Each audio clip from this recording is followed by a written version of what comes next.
It's the Bob and Tom Show.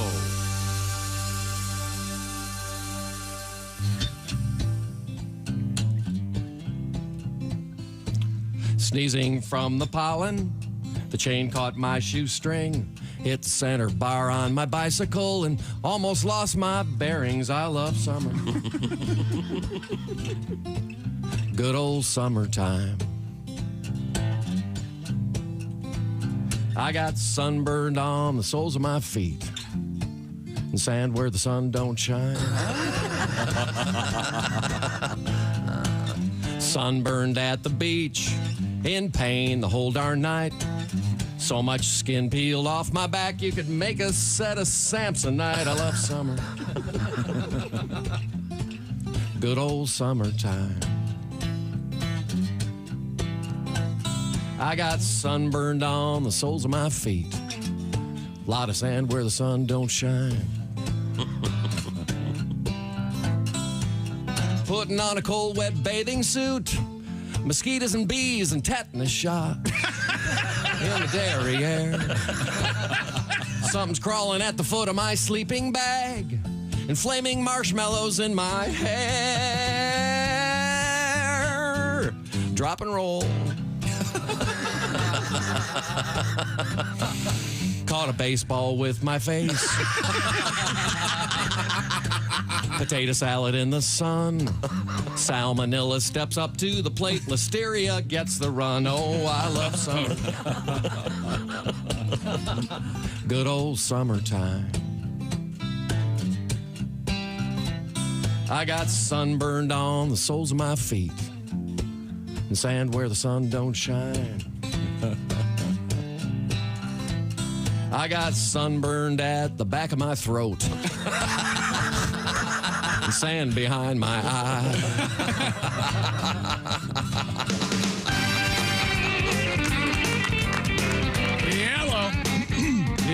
Hello. Hi, it's the Bob and Tom Show. Did you guys know that? It's the Bob and Tom Show? Yeah.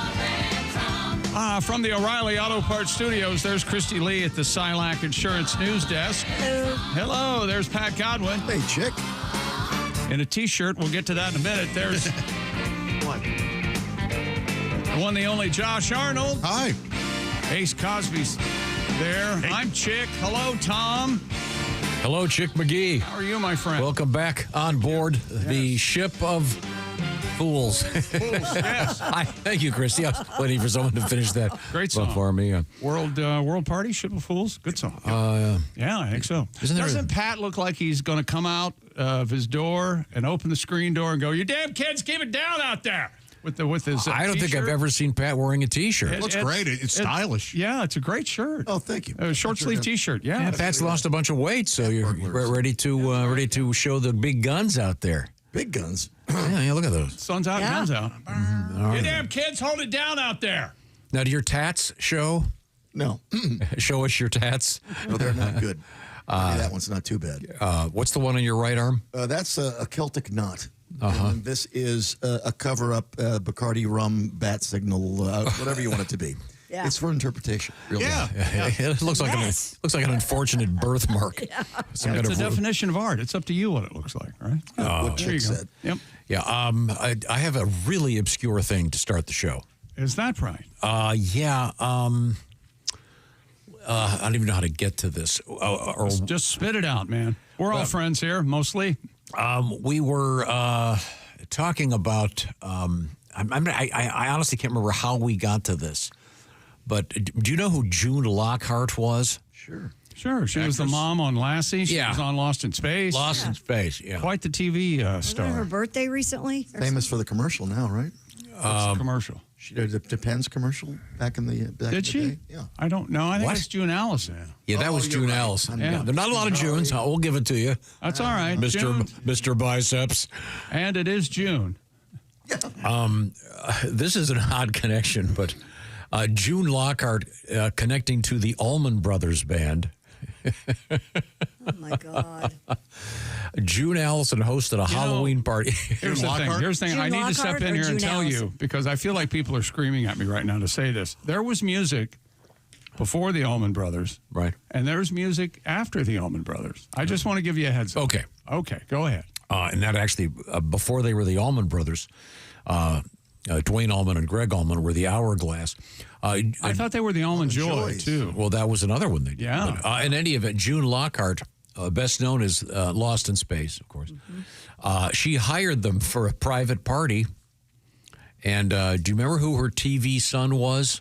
Bill Mooney or Yes. something? Yeah. Very good. Billy Yeah, on Mooney, Lost in Space, right. Yeah.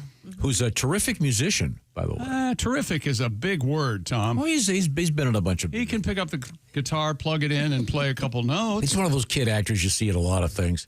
But he actually... He's no Corey Feldman, I'll tell you that. He wrote about it. As an actor or musician? Musician. Okay, yeah. Yeah. Go hand in hand. And Billy Mooney still does a bunch of, I think, voiceover stuff for video games and that sort of thing. Anyway, just kind of a weird connection. I never would have thought of June Lockhart as jamming with Greg and Dwayne. Where did that come from? It doesn't Who sound like sent that to she you? didn't jam with them. She hired them for a party? Yeah. We need to find out how you got a hold of that and cut that off at the source. I was just going through some obscure stuff that I like to get to, and I've got some really cool obscure stuff coming up. And also a love letter to Josh. Well, why not? Look at him. He's magnificent. Yes. This involves, I'll get right to this letter to Josh. Did you get your hair cut when I was gone? It looks nice. Oh, me? Oh, Yeah. thanks. Over the weekend. Over the weekend. Yeah. Okay. I didn't notice it 2 days I was here, I guess. That's I think that's the definition of a good haircut. There you go. Yeah. This comes to us from Zach in Georgia. He goes, I'm a few days behind in your show. My job Who isn't? my job no longer allows radios and earbuds. Oh. So he just heard the story about hikers eating ice cream while on the Appalachian Trail. And Josh yelled out, "This story is nothing." I don't remember why I thought it was nothing, but it was. No, you're onto something there, I think. Yeah. But it led to, I mean, as much as you may have not liked that story, it led to the story about getting a nickname if you're walking the trail. Right. That you are given a nickname. You are not. Do other hikers give you the nickname? I Yeah, assume? your fellow hikers, and it's a big thing, especially this time of year. It is.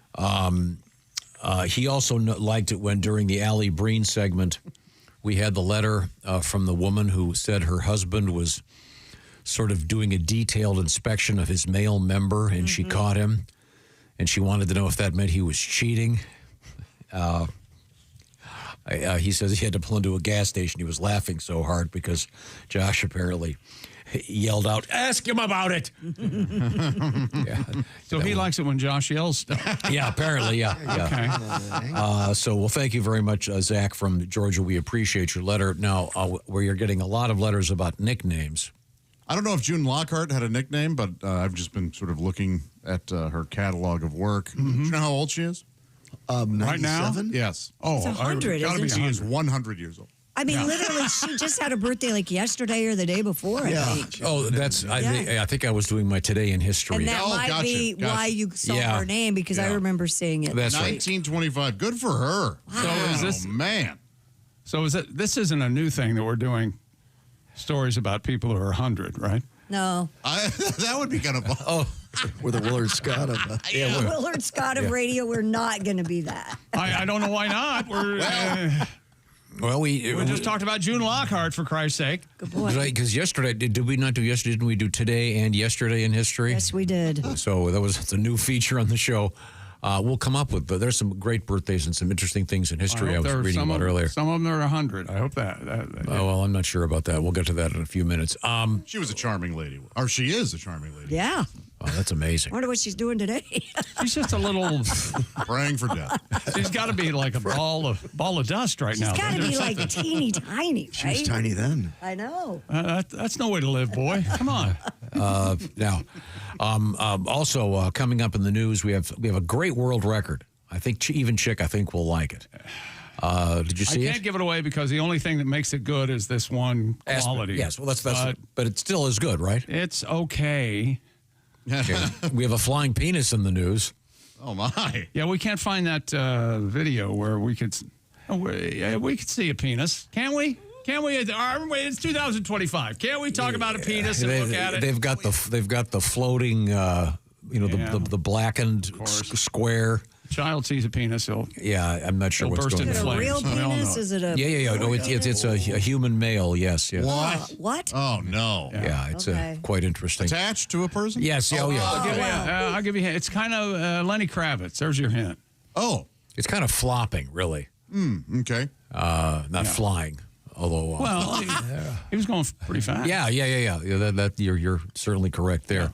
That's coming up. What else is happening in sports? We had the NBA draft last night, and I have no idea what's going on. But one of the players was upset he's going to Canada. I guess that's the conventional wisdom on the internet. And also, we've got letters from our listeners, and also the Major League Baseball teams are kind of upset, and it's as much as I kind of get stuck here telling Tom he was right, but apparently Major League Baseball and the other NBA and football and hockey are kind of getting a little nervous about how vocal and present fans are right now with athletes as far as the fans betting and being upset with players and outcomes and threatening these players both personally and on the internet because of the gambling outcomes. And Tom was talking about this a month ago that said, when is it going to get violent where people lose a giant bet and blame the guy who cost whoever to win or lose thousands of dollars? And it's certainly coming to pass. Or the referees. In Major League Baseball. And the Minnesota Twins are involved. So we'll talk about that. All right. Also, the word impale is in a headline. Oh. Yeah. Always a bad thing, particularly when it's a large beach umbrella. Boy, that guy from the Omen, huh? The Omen. The church falls off, runs right through him. Yeah, that's it. Plus, nudity in Vermont. Doesn't that sound like one of those 50s short films you had to watch in school? And up next, a little Jimmy and nudity in Vermont. Ooh, Jimmy never seen a flopping penis. Poor Jimmy. Yeah. I got a love letter here for Java House Coffee.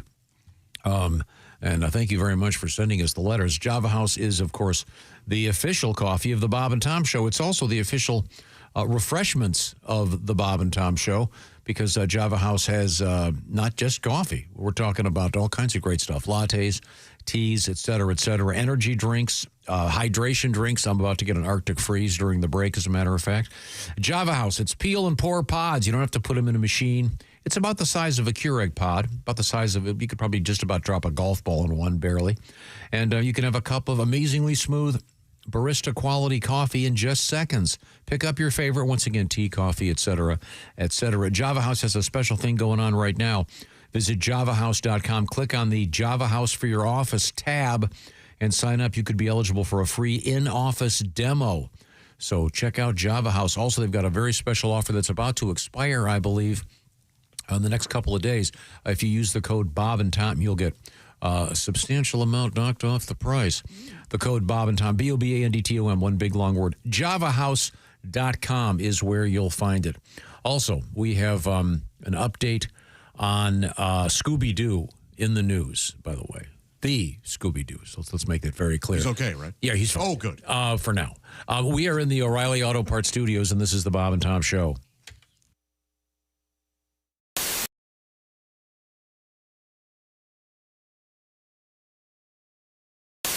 In the studio now, two comedians. We are joined by Jimmy Pardo, also another guy. It's comedian Chad Daniels. Chad, I understand that you have an injury, that nothing humorous about it, but you look like you're in a little bit of pain.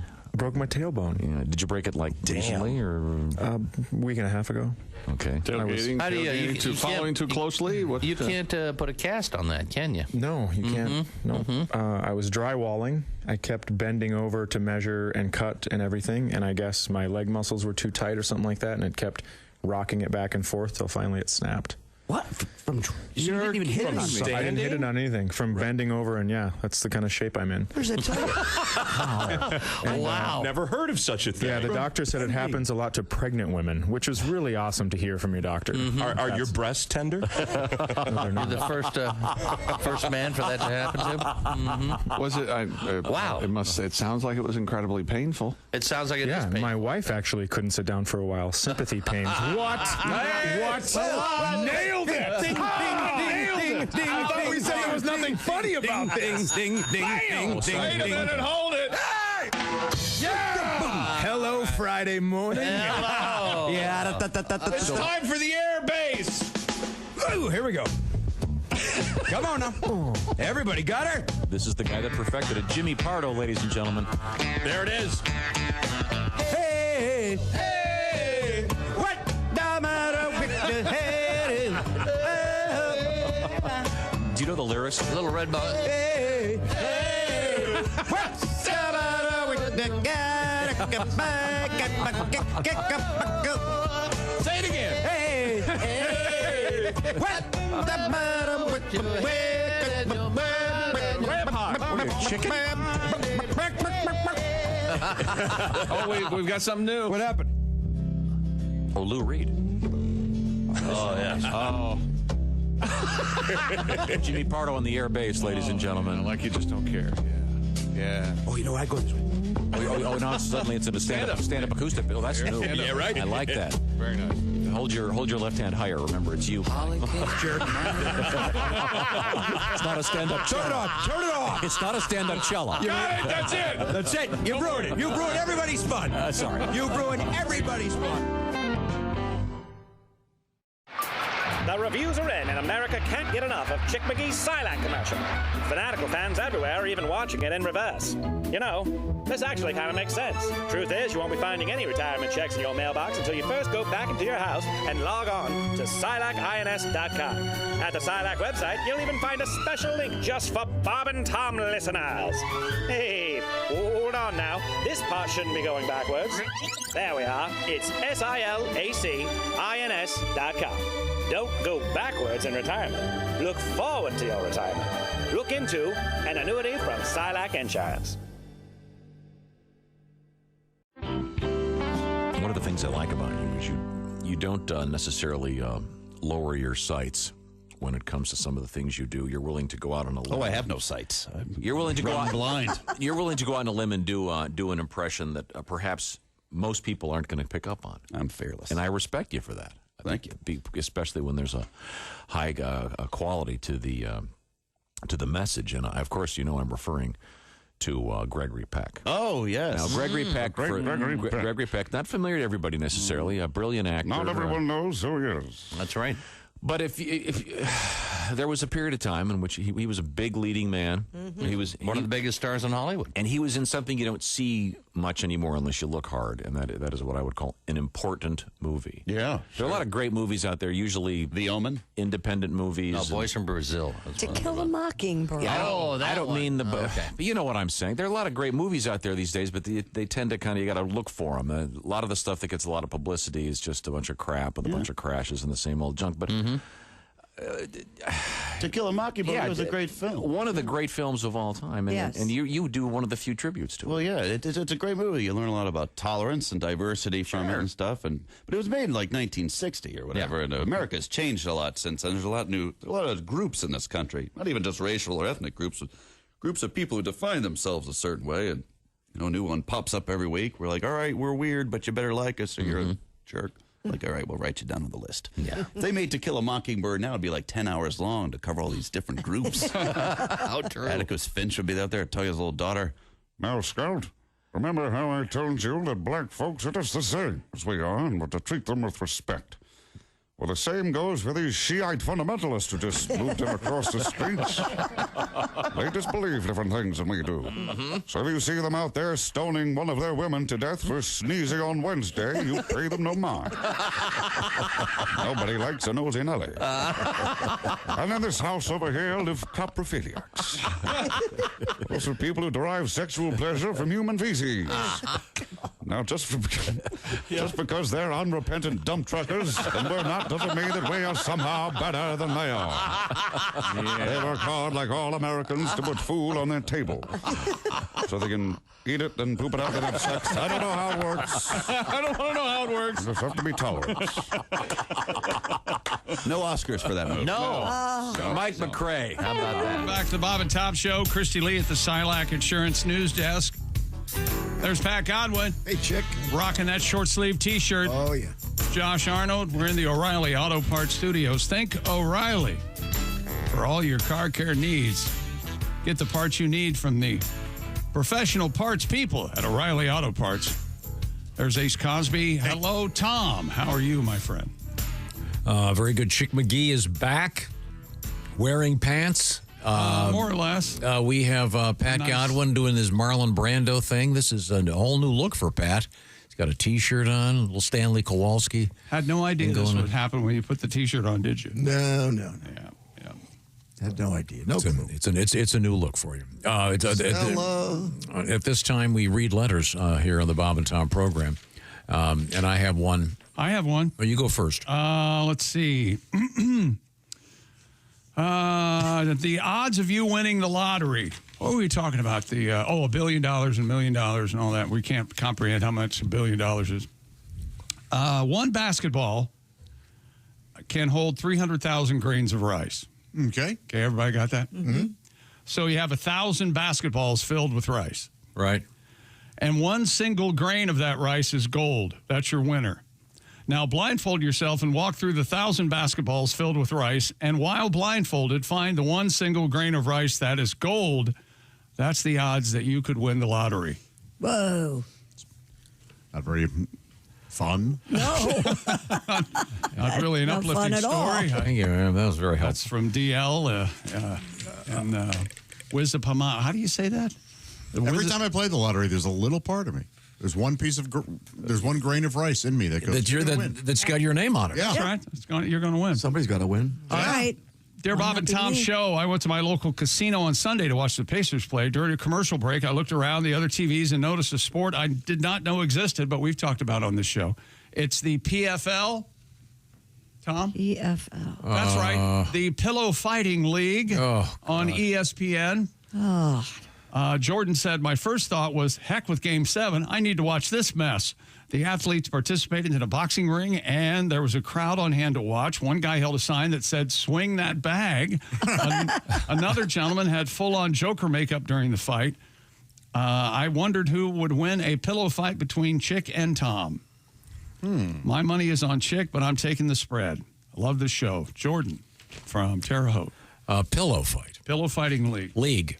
They also have chess boxing. We talked about that. Yeah. And high altitude ironing is also yeah. Chess boxing. Sport. You make a move and hit somebody. I think they have rounds. You make a move. You make a move with boxing gloves on, and you both stand up and box, and then you sit back down and make a move. Because there's nothing like. Wouldn't you knock all the pieces over with those big gloves? I'm not sure, but your ability to think, I think, obviously would be impaired if you just had a couple of whacks to the old head. Of course.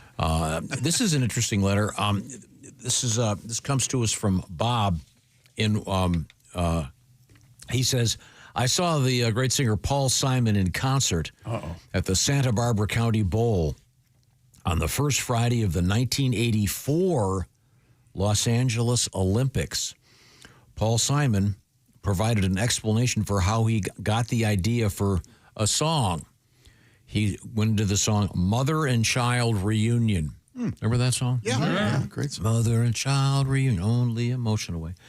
He said he got the idea while eating at a Chinese restaurant. There was an item on the restaurant's menu for a chicken and egg omelet called the Mother and Child Reunion. Oh. Whoa! Which we were talking a lot about chicken and eggs yesterday, with the proliferation of the chicken coops all over the place, and we had a lot of chicken news yesterday. Also, we were talking about various names for animal groups. We get on this topic all the time. They're always really interesting. a flamboyance of flamingos. I love that one. Yeah, the most obvious that we always hit on is, of course, a pod of whales. Mm-hmm. People always get that one. We had a couple of new ones yesterday. I did not know this one. A group of Karens. Oh, yeah? A group of Karens is a homeowners association. Oh. Thank you. That's pretty good. Thank you, Tracy from Nampa, Idaho. Idaho again. We get on this We gotta Idaho get out kick. there. Yeah. Mitch in Oregon goes, I just ordered my first batch of Java House. Thank you. So they're very well, Mitch. It's a short letter, but I'm glad that you're enjoying it. And a chick did not hear this story yesterday. Christy, I don't know if you have it over there. Yeah, I do. That there is a legit allergy to semen. Yep, health experts I think we've had this story. Yeah. say it's more common than once thought, known medically as seminal plasma hypersensitivity, or, of course, everybody knows SPH.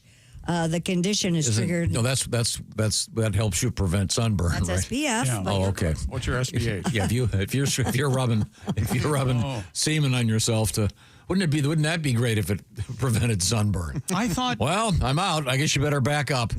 Didn't Cleopatra rub that on her? Isn't that the legend? Or Oh, really? Or as like a moisturizer. Yeah, or something. Yeah, I think so. Can you imagine if that was a new from L'Oreal? You hear this horse. Fury's having a good time. This is triggered not by actual sperm cells, but by proteins in the fluid that carries them, called seminal plasma. Symptoms can range from localized burning, itching, and swelling to full body reaction like hives, wheezing, runny nose, and even anaphylaxis. And at the same time, Josh and I said the exact same thing. Yep. If you're allergic to semen, it's ready, Josh? Yes. It's very similar to a nut allergy. Nut allergy. See. Very nice, gentlemen. Wow. I don't know. It's I had not heard of that. And apparently it's also possible for a man to be allergic to his own. Wow. Yeah. Well, that's in very rare cases. Sounds like a living nightmare. It does. And it's, as she indicated, it's not the little swimming tadpoles. No. It's the Fluid around It's it. the seminal plasma, not the sperm. Right. There you go. Yeah, seminal plasma. They had a couple great MTV era hits. I'm sure you can remember those. Then this is appropriate. John writes, "I'm allergic to semen. That's why I don't visit naval bases." Okay, we get that. Thank you, Ron. Now, this one will tie into one of Chick's favorite movies. Okay. We were talking about national parks, and there was some kind of world record yesterday. Yeah, a guy and his son, 15 hours, they visited 51 national parks. 15 days. They would visited every national park. He goes, interesting trivia, Yellowstone, the first national park, Mackinac Island, the second. Huh. Thanks. We could have looked that up if we cared. There's more to it, Josh. Oh, all right. Mackinac Island is where one of my favorite movies, Somewhere in Time, was filmed. That's why he's talking about it. Yeah, it's in the Mackinac Straits. But does that say that in the letter, or is this guy just giving us I don't know why the guy shared this with us. But you'll see. I guess we can't ask for windbags and then get angry when windbags chime in. That's true. But he goes, I was in college. I almost had a summer job at the famous Grand Hotel. I know. He almost banged Jane Seymour. I know. Yeah. Am I close? No. That movie was made, in like 79 or 80, I think? Something like that, yeah. And part of it was filmed on Mackinac Island, and it featured Christopher Reeve. Mm-hmm. He goes, I was living in Ironwood, Michigan, 7 hours west of the Mackinac Bridge. I saw an ad in the paper, called the number, was offered a job on Mackinac Island on the Grand Hotel grounds crew. Mm-hmm. And the Grand Hotel is featured in that movie, of course. I packed up a suitcase and hitched a ride east. I finally got to the Grand Hotel. I went to the hiring office, filled out some paperwork. The lady said I'd need to get a haircut. I had hair down to the middle of my back. It had taken me years to grow. I said I wouldn't cut my hair. She started to berate me for not agreeing. I told him how long it had taken to grow and that a 2-month job wasn't worth it. He left. So he goes, I know they're supposed to be an equal opportunity employer, not discriminating due to race, age, gender, or a lot of things, but long hair and a guy was Fair I got a game. haircut before this email, and I need another one now. That's the story. I think it's a good story. Oh, crap. I don't know how, but I'm going to be blamed for this You like a movie. entire exchange just because I like some my movie. God. You are so stuck in, man, I'm not going to cut my hair, man. I just thought because it was somewhere in time. Yes. I know that's one of your favorite movies, right? You're trying to do a good thing. I was trying to do it for Chick, and I didn't get the enjoyed it I didn't get very the much. first sentence out before I was berated. There's nothing to this story. Okay. People love that sort of thing, though, and we were correct. Right. It's not The guy hitchhiked all the way across. There's a guy hitchhiking UP. right now. People hitchhiked all the time back then. I am a little surprised that Michigan is 7 hours wide. The Upper Peninsula is long haul. It's wider up in the Upper Peninsula than it is in the South. They're both long. Do you think we could go?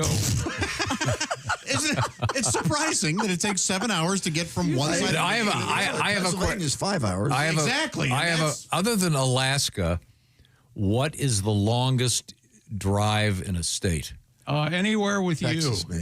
California, close? north to south, has got to be. Yeah, really that's long. got to be a long drive. And then full Texas, thing. Yeah, Key West to Pensacola is a long haul. Oh, boy, yeah.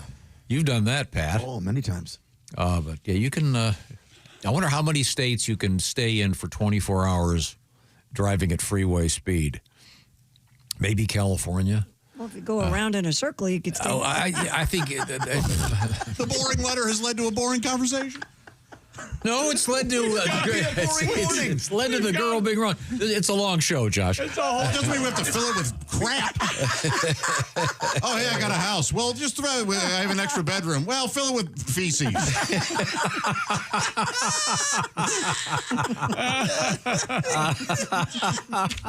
You want me to read this letter? Do you think it's possible for you to go 1 week? I'm going to 5 days, Monday through Friday of shows, without saying the word Michigan.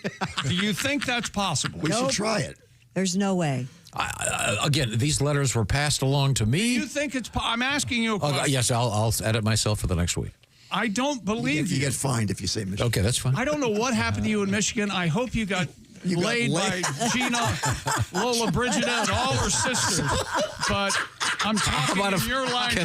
Can I? But you are in love with that state, man. Can I mention Lake Superior? No. No. Nothing over the 38th parallel or whatever the hell it is up there. Well, then I want to say hi to Brandon. You know what you wrote me about. I'm glad you had fun. I will not mention it. There you go. No. Now I'm curious. I want to hear what you thought you and Brandon would have fun doing. Well, I mentioned that one time while hiking Isle Royal, of course, in Lake Superior. No kidding. I ran into a moose. So did Brandon run into a moose? Yeah, the interesting thing about this letter is he took the Isle Royal is a huge island. And, Yeah, it's beautiful, gorgeous. it's incredible. Oh, my God. Amazing. In the entire world, nowhere's like it. We spent 5 days hiking over 30 miles. It was a wonderful experience. Nowhere near the time we're going to spend reading about it. I'm not going to read you most. I just want to say that he says, be sure to bring Dramamine. He goes, I spent 4 years on a carrier in the ocean. I spent 3 hours on Lake Superior, and I had a big bag I was barfing in the entire time. Oh. Thank you, Brandon. Nothing like seasick. Yeah, that is definitely the worst. Wow. Let's see now. Okay. You want a nickname story? Yeah, what do you got? Ken writes in. He says, heard you talking about how people get nicknames. I grew up in Utah, went to school with a guy who was in an accident as an early teen. He was cutting firewood with his dad. He tripped on some tree limbs, fell on his father's chainsaw. Oh, God. The saw blade cut through his shorts and cut open his scrotum. Oh, my Lord. Doctors were able to sew his sack back up, but they were not able to repair his right testicle, leaving him with just the left. Do you guys have any guesses as to what they called him thereafter? Testy lefty or something? Lefty. Lefty, Yes. yes. Apparently one ball was plenty because he got 2 girls pregnant before they graduated high school. So it's got a happy ending. Well, there you go. I wasn't expecting that. He's got a story. Hey, you want to see my one ball? You should proofread those. Well, yeah, that's the problem with this. I don't have time to proofread any of these things. Ken in Lake Charles, Louisiana. Down there in Lake Charles. Where the voodoo is. Thank you very much. Right now, it's time to check in with Chick McGee to find out about the best gift out there. Oh, That's this right. is perfect. Raycon's Everyday Earbuds. If you're hiking Isle Royal or the Appalachian Trail or anywhere, where Lake Superior, what are you doing? What are you hiking? If you're hiking Lake Superior, it better be winter. Yep, that's right. You could enjoy the Everyday Earbuds from Raycon, and the latest model from Raycon, better than ever, of course, 32-hour battery life, multi-point connectivity. You pair 2 devices at once. And Raycon's quick charge function, just 10 minutes of charging, 90 minutes of battery, and they also come with active noise cancellation. Raycons start at just half the price of other premium audio brands, and Raycon's available in all the colors, and they also offer a 30-day happiness guarantee return policy. Go to buyraycon.com/Tom. Get 15% off Raycon's best-selling everyday earbuds. That's 15% off their best-selling everyday earbuds. All you have to do is go to buyraycon.com/Tom. That's buyraycon.com/Tom. This may be the worst way to promote what's coming up ever on this show. Okay. Coming up, a story that will anger everyone. Wow. And possibly make them depressed. Oh, boy. All my right. Well, goodness. we'll do our best with it. Boy, that's... I'm looking forward to getting you guys all mad. You sure are. I can cool. see it in your this is a beauty. This has got everything. I'm just going to have to, I can't read a certain word in the story. Oh, okay. Got to be Michigan, isn't it? I can't say that word. But I'll have to work my way around it. It's something fun coming up. And when we come back, there's one more thing I want to talk to Chick about. A word we learned yesterday, FOPO. FOPO. That doesn't sound like it's an actual word, maybe slang. FOPO. It's in the same... It's technically an acronym. Yeah, technically it's like FOMO. Okay. Except it's a FOPO. Wasn't there a restaurant? Po-fo? Oh. FOPO. Was that any good? I loved Po Folks, but I was also 11. So. Po Folk had the Po Boy, I believe. They had mason jar I remember tea. You remember the Po Boy sandwich? Yeah. Oh, yeah. Oh, yeah, sure. Oh, I know an excellent chef that makes an excellent Sure po' you boy. do. Probably graduated from the University of Michigan. I have no doubt. I can't say that word. In a restaurant where there's no bar. Tim and Mike Wallace, Traverse City. Happen to be from Charlevoix, but Lake Zen. oh, we are in the O'Reilly. Shoot me in the head. O'Reilly Auto Parts Studios, located in another state, and this is the Bob and Tom Show.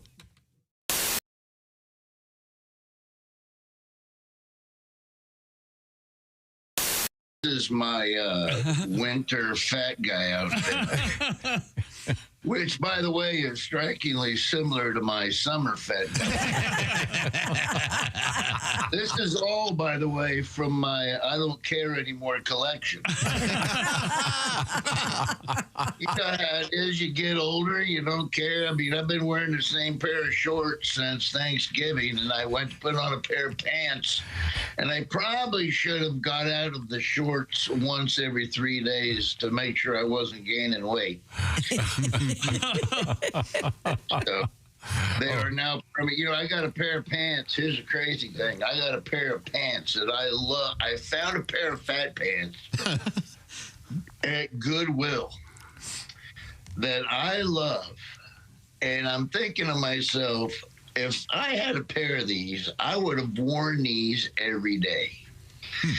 And then I come home and my wife goes, "Hey, where'd you get those pants? I thought I took them to Goodwill." I'm like, "Why did you take these to Goodwill? I bought them again." She goes, "'Cause you never wore them."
breakup with your brewer, switch to Java House. Amazingly smooth barista quality cold brew in seconds with no equipment required. Just peel and pour over hot or cold water. Effortlessly easy. Coffee, teas, hydration and energy drinks, hot cocoa and more. Order online at javahouse.com. Java House, the official coffee and refreshments of the Bob and Tom Show. There's a monkey here riding a dog. Yes, there is. Hi. And the monkey's name is... Where's the camera? Dawn? Okay, Dawn the monkey. Dawn the monkey and Dan the dog, right? And the dog's name is Dan. Right, Dan. Yeah. And the doggy has a little saddle. Oh, look at that. And the monkey's riding around our studio. At first glance, it doesn't appear as though the monkey has any control over where the dog goes. Clear. Is the monkey steering? I don't think the monkey is steering. He's got reins. He does have reins. Can I put my hand out? Will the monkey bite my finger? Or? Don't dare spit in my pop, monkey. Oh, yeah. Oh, look at that little guy. Oh, wait a minute. Oh my God, she's drinking from James's glass. James, I hope that's not a Jaeger bomb, James. No, this is the White Russian, right? Oh, okay. I don't care who you are. That's fracking the door. She wants the chocolate. He had hot chocolate. She's trying to get the chocolate. Oh, that's delicious. Oh, yeah. Go ahead. I told you anything sweet. She'll like anything sweet. Thank you for clarifying. That really, she likes that. Did you see that? And you want me to tell you something? This has never been done. I've never, ever turned her loose. I mean, I've always. Mess. Oh, you know the first time I've ever turned her loose. Because she has the strength of 10 Well, it's not that. You know, I just she's relaxed and We could tell. you know. Yeah. Did you see what In a she minute, did, she's though? going to be drunk. Did you see what she did? She stuck her head in there, couldn't get the chocolate. Now she's using her hand to get down to the bottom. Dipping of it out. And licking her hand out. Yep. She's no idiot. Well, thanks for asking. James, do you have a smoke? She might want one of those in there. Yeah, we'll need smoke, definitely. As if this could get any better. If the monkey would smoke a cigarette. Light one up. Wow. Do they have a pre? How would I word this Race, delicately? performance? If they're going to. If they're going to defecate, do you know, or do they just like let it rip? Yeah, and they come over and ring a bell and. And I got squelched about her playing with herself. But on defecation, how does that work? How does that work? Okay. I think she's going back over to see Chris. Might have to go. Might have to go. Oh, please, yeah. Okay. please leave a monkey turd over there. If you could you please defecate on his keyboard? Just turn my headphones off. Please, that would top the show, wouldn't it? Just a little one. Just a little baby rabbit. Have you got food over there, Tom? Would you like? No, I've got iced tea. Oh yeah. Well, she. Hi, how are you, sweetie? You are just the cutest little thing. Don't walk on my. We do have a banana if we want to bring it headphones in. just went off. Oh God. Bring a banana in. See if she'll eat it. Oh yeah, she'll eat a banana. She'll eat a banana. She'll eat the hell out of a banana. Okay. Yep. Wow. She's like a monkey on a football.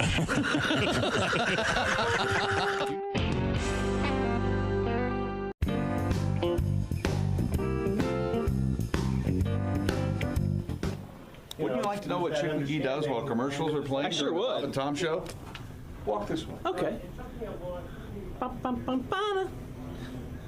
Here you go. You're going into the restroom. Well, now this happens sometimes. Sometimes you have to do quick decision making. It's locked. Right? Normally, everyone who works here knows that they shouldn't be in the bathroom when we're in commercials. Of course. Because I might have to use the bathroom. Number and one. I can't use the bathroom any other time than when we're in commercials. Number one or number two? I'd rather not say. Oh. Well. Hello. Hang on. Your name, please? Chris. You're fired. You taught him his lesson. Oh, yeah! Woo! Ah, refreshing. Wait a minute. Did I fire him? Yeah. Why aren't you gone? Get your Because he has no real power here. In a couple hours, 9 to 5, it's going to be Q95 presents money for something you're shot at $1,000 an hour. So please pay close attention. Hey, welcome back to the Bob and Tom Show. Josh Arnold, Christy Lee, Pat Godwin, Ace Cosby. We're in the O'Reilly Auto Part Studios. I have a story about real life at the Bob and Tom Show in just a second. I'm Chick. Hello, Tom.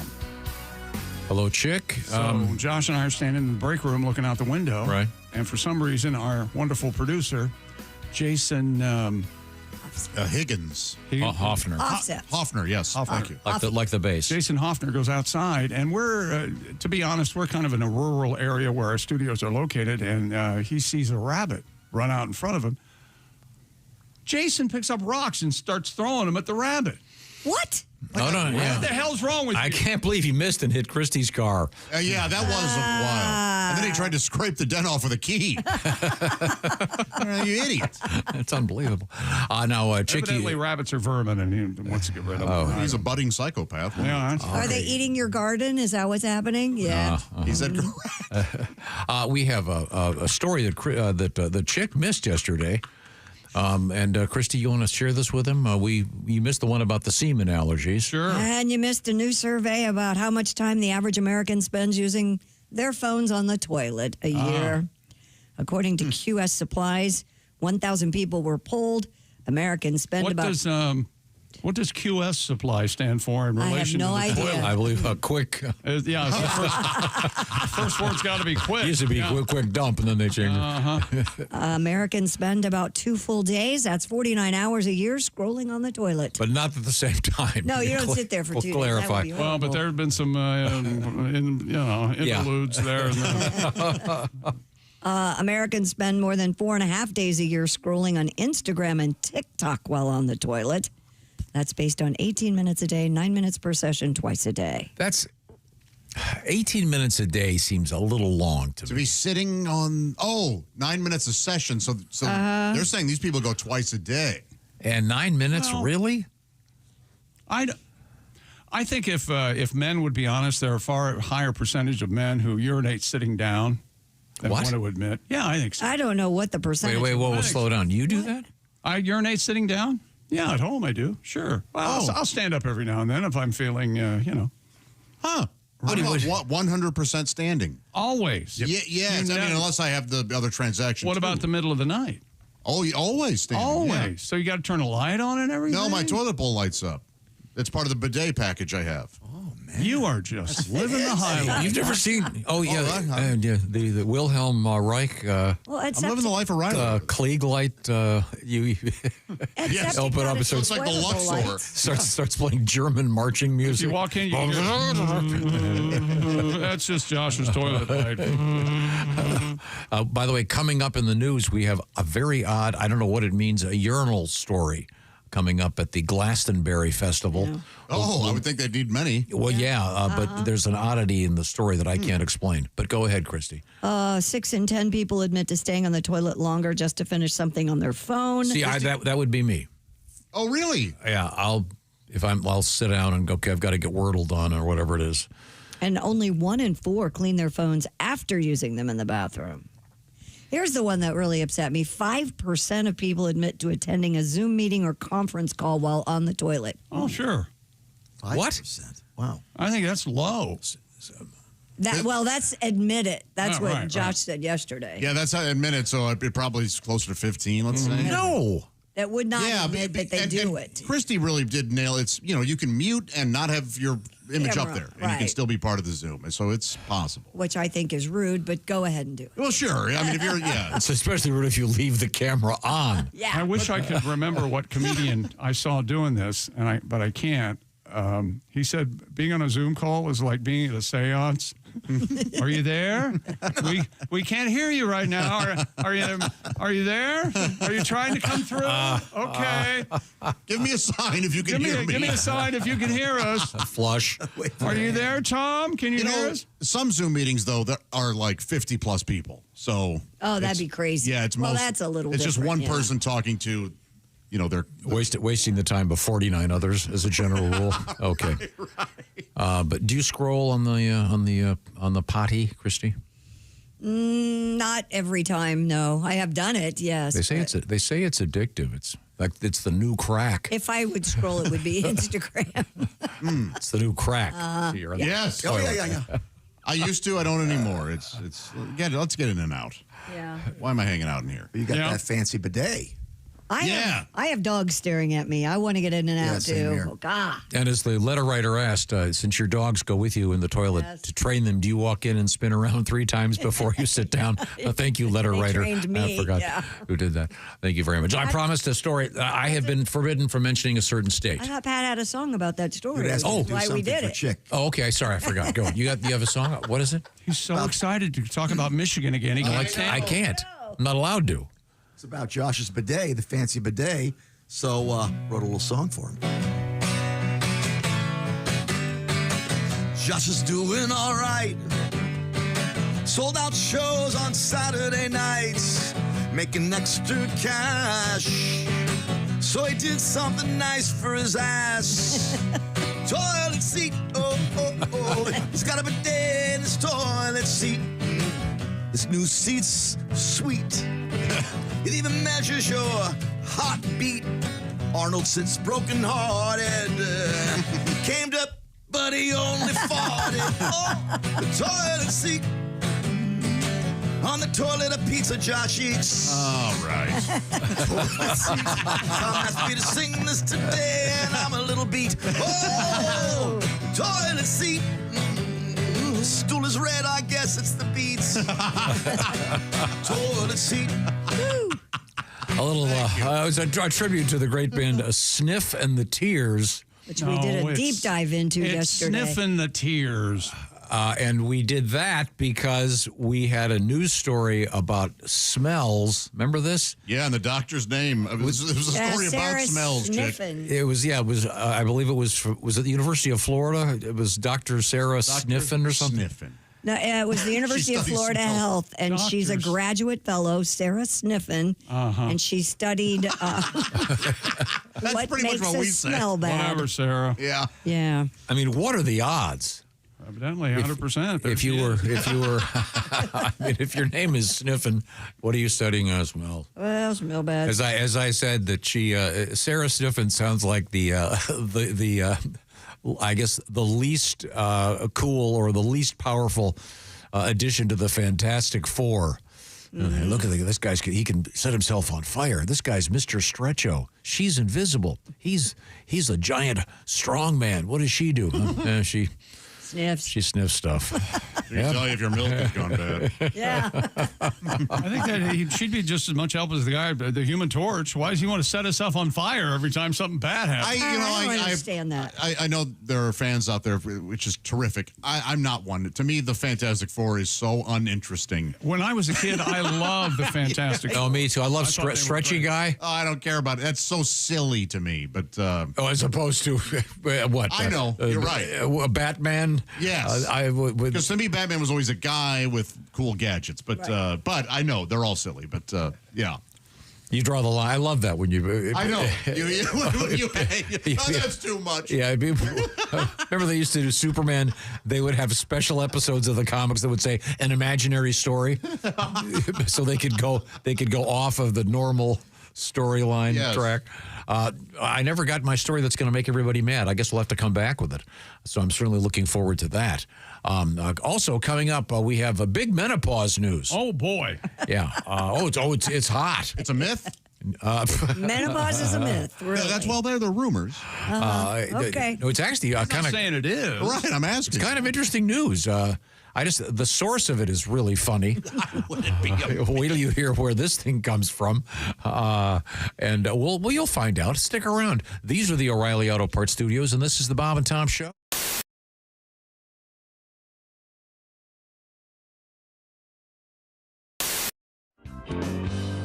Okay.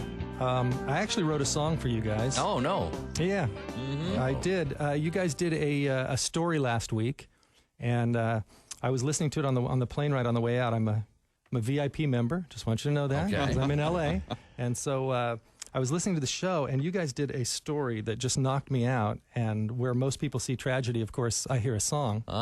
And so I thought it would be nice for my debut here on the Bob and Tom Show. Do a little tribute to you guys here. Okay.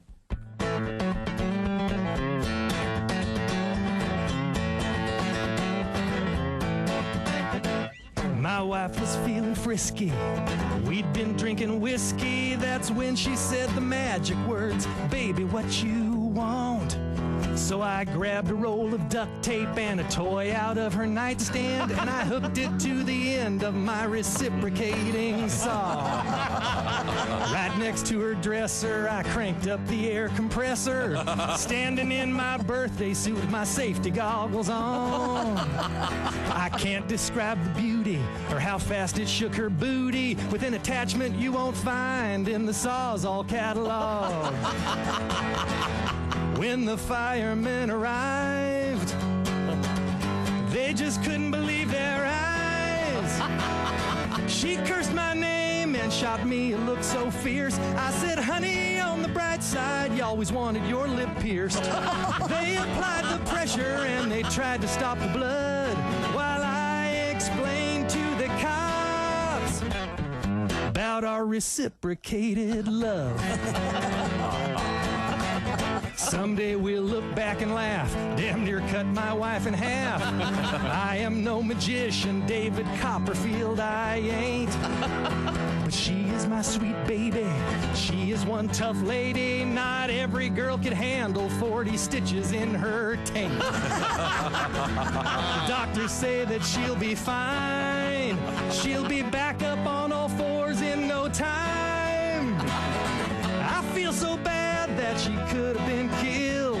I should have stuck to basics, my trusty craftsman drill. I get down on my knees and thank heaven up above. She will live to tell our grandkids about our reciprocated love. Wow. Brian Hayner. All right. That's Brian Hayner.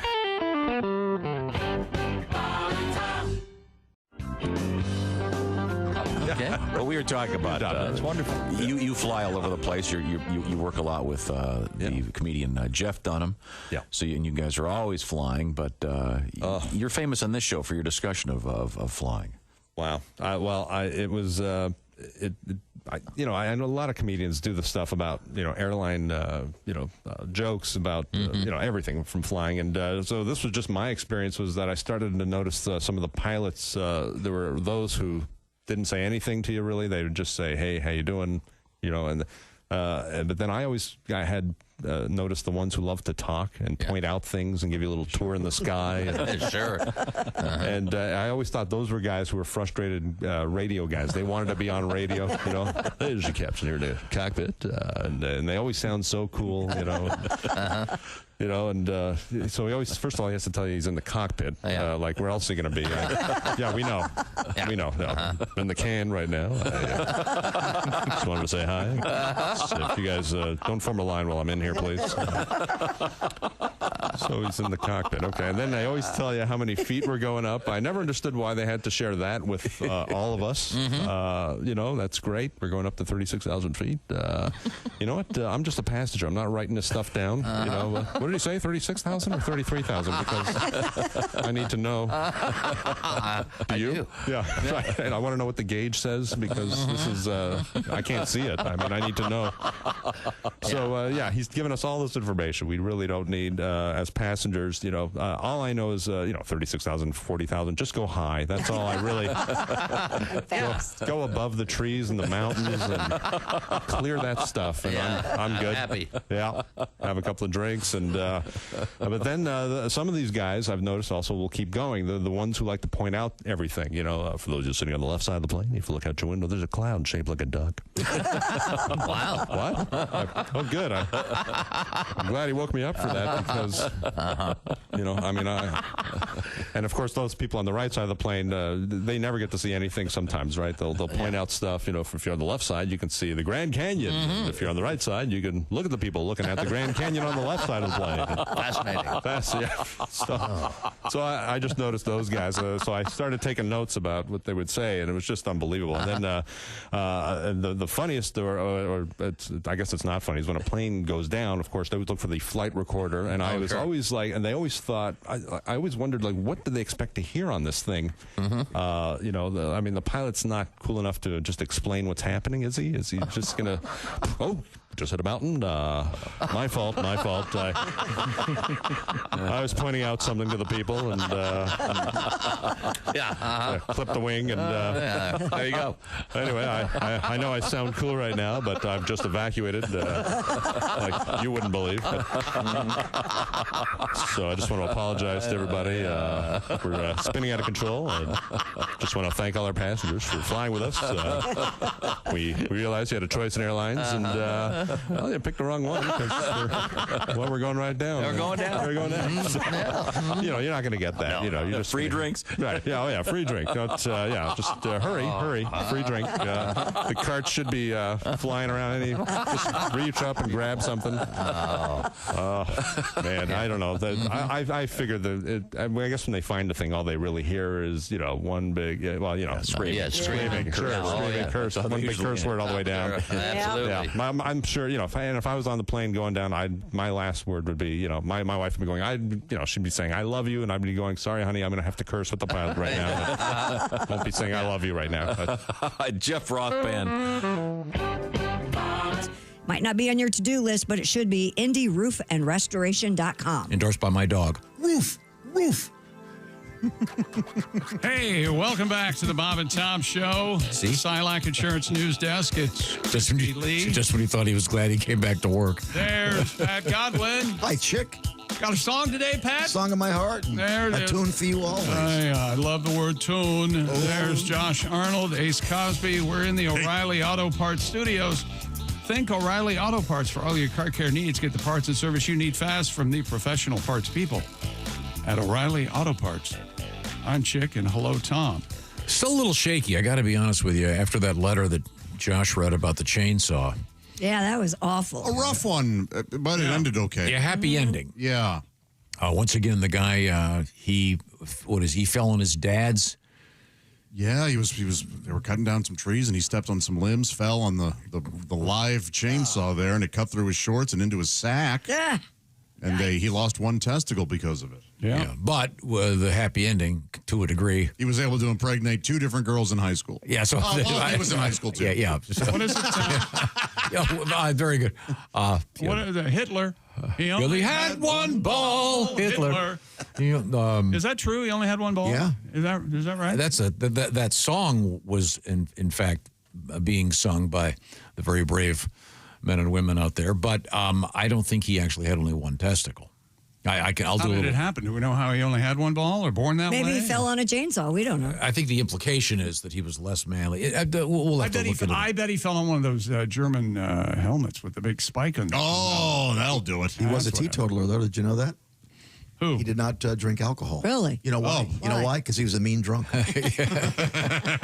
Wasn't he massively addicted to amphetamines? I believe mescaline is the drug of choice for mescaline. Really? Oh, he liked it. Yeah. The things they were doing. I thought it was amphetamine. Well, part of that, yeah. Isn't mescaline you LSD? might have.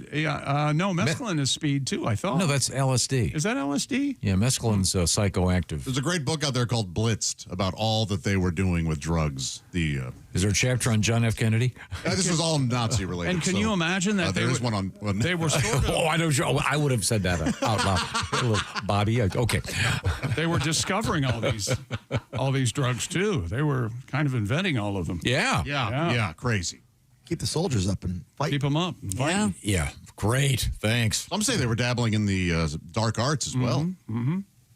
That's right. The dark arts. Yeah, like trying to conjure up demons Spells? and Satan and all kinds of crazy The idea Voodoo for stuff. the Ark of the Covenant and Hitler had all that for Indiana Jones. They didn't just come up with it. That's kind of the historical edges, I think. They're fascinated by that stuff. Yeah. Now, we've gone off on a tangent, which is what we do. Mm-hmm. And once again, I have been forbidden from reading the name of a certain state. Yes.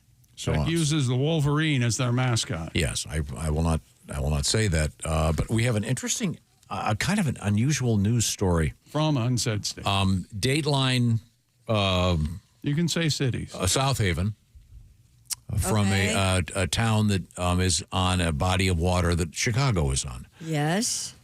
So you're probably saying Chicago River? It's a lake. Illinois. No, it's a lake.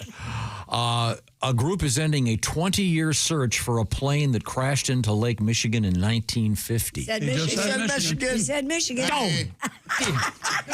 So it counts if I say the name of the lake? Yes. And what was the bet? $1,000 to each of us? Yeah. What was the what's the fine, Jason? How much was it? $1,000. You leave for an hour.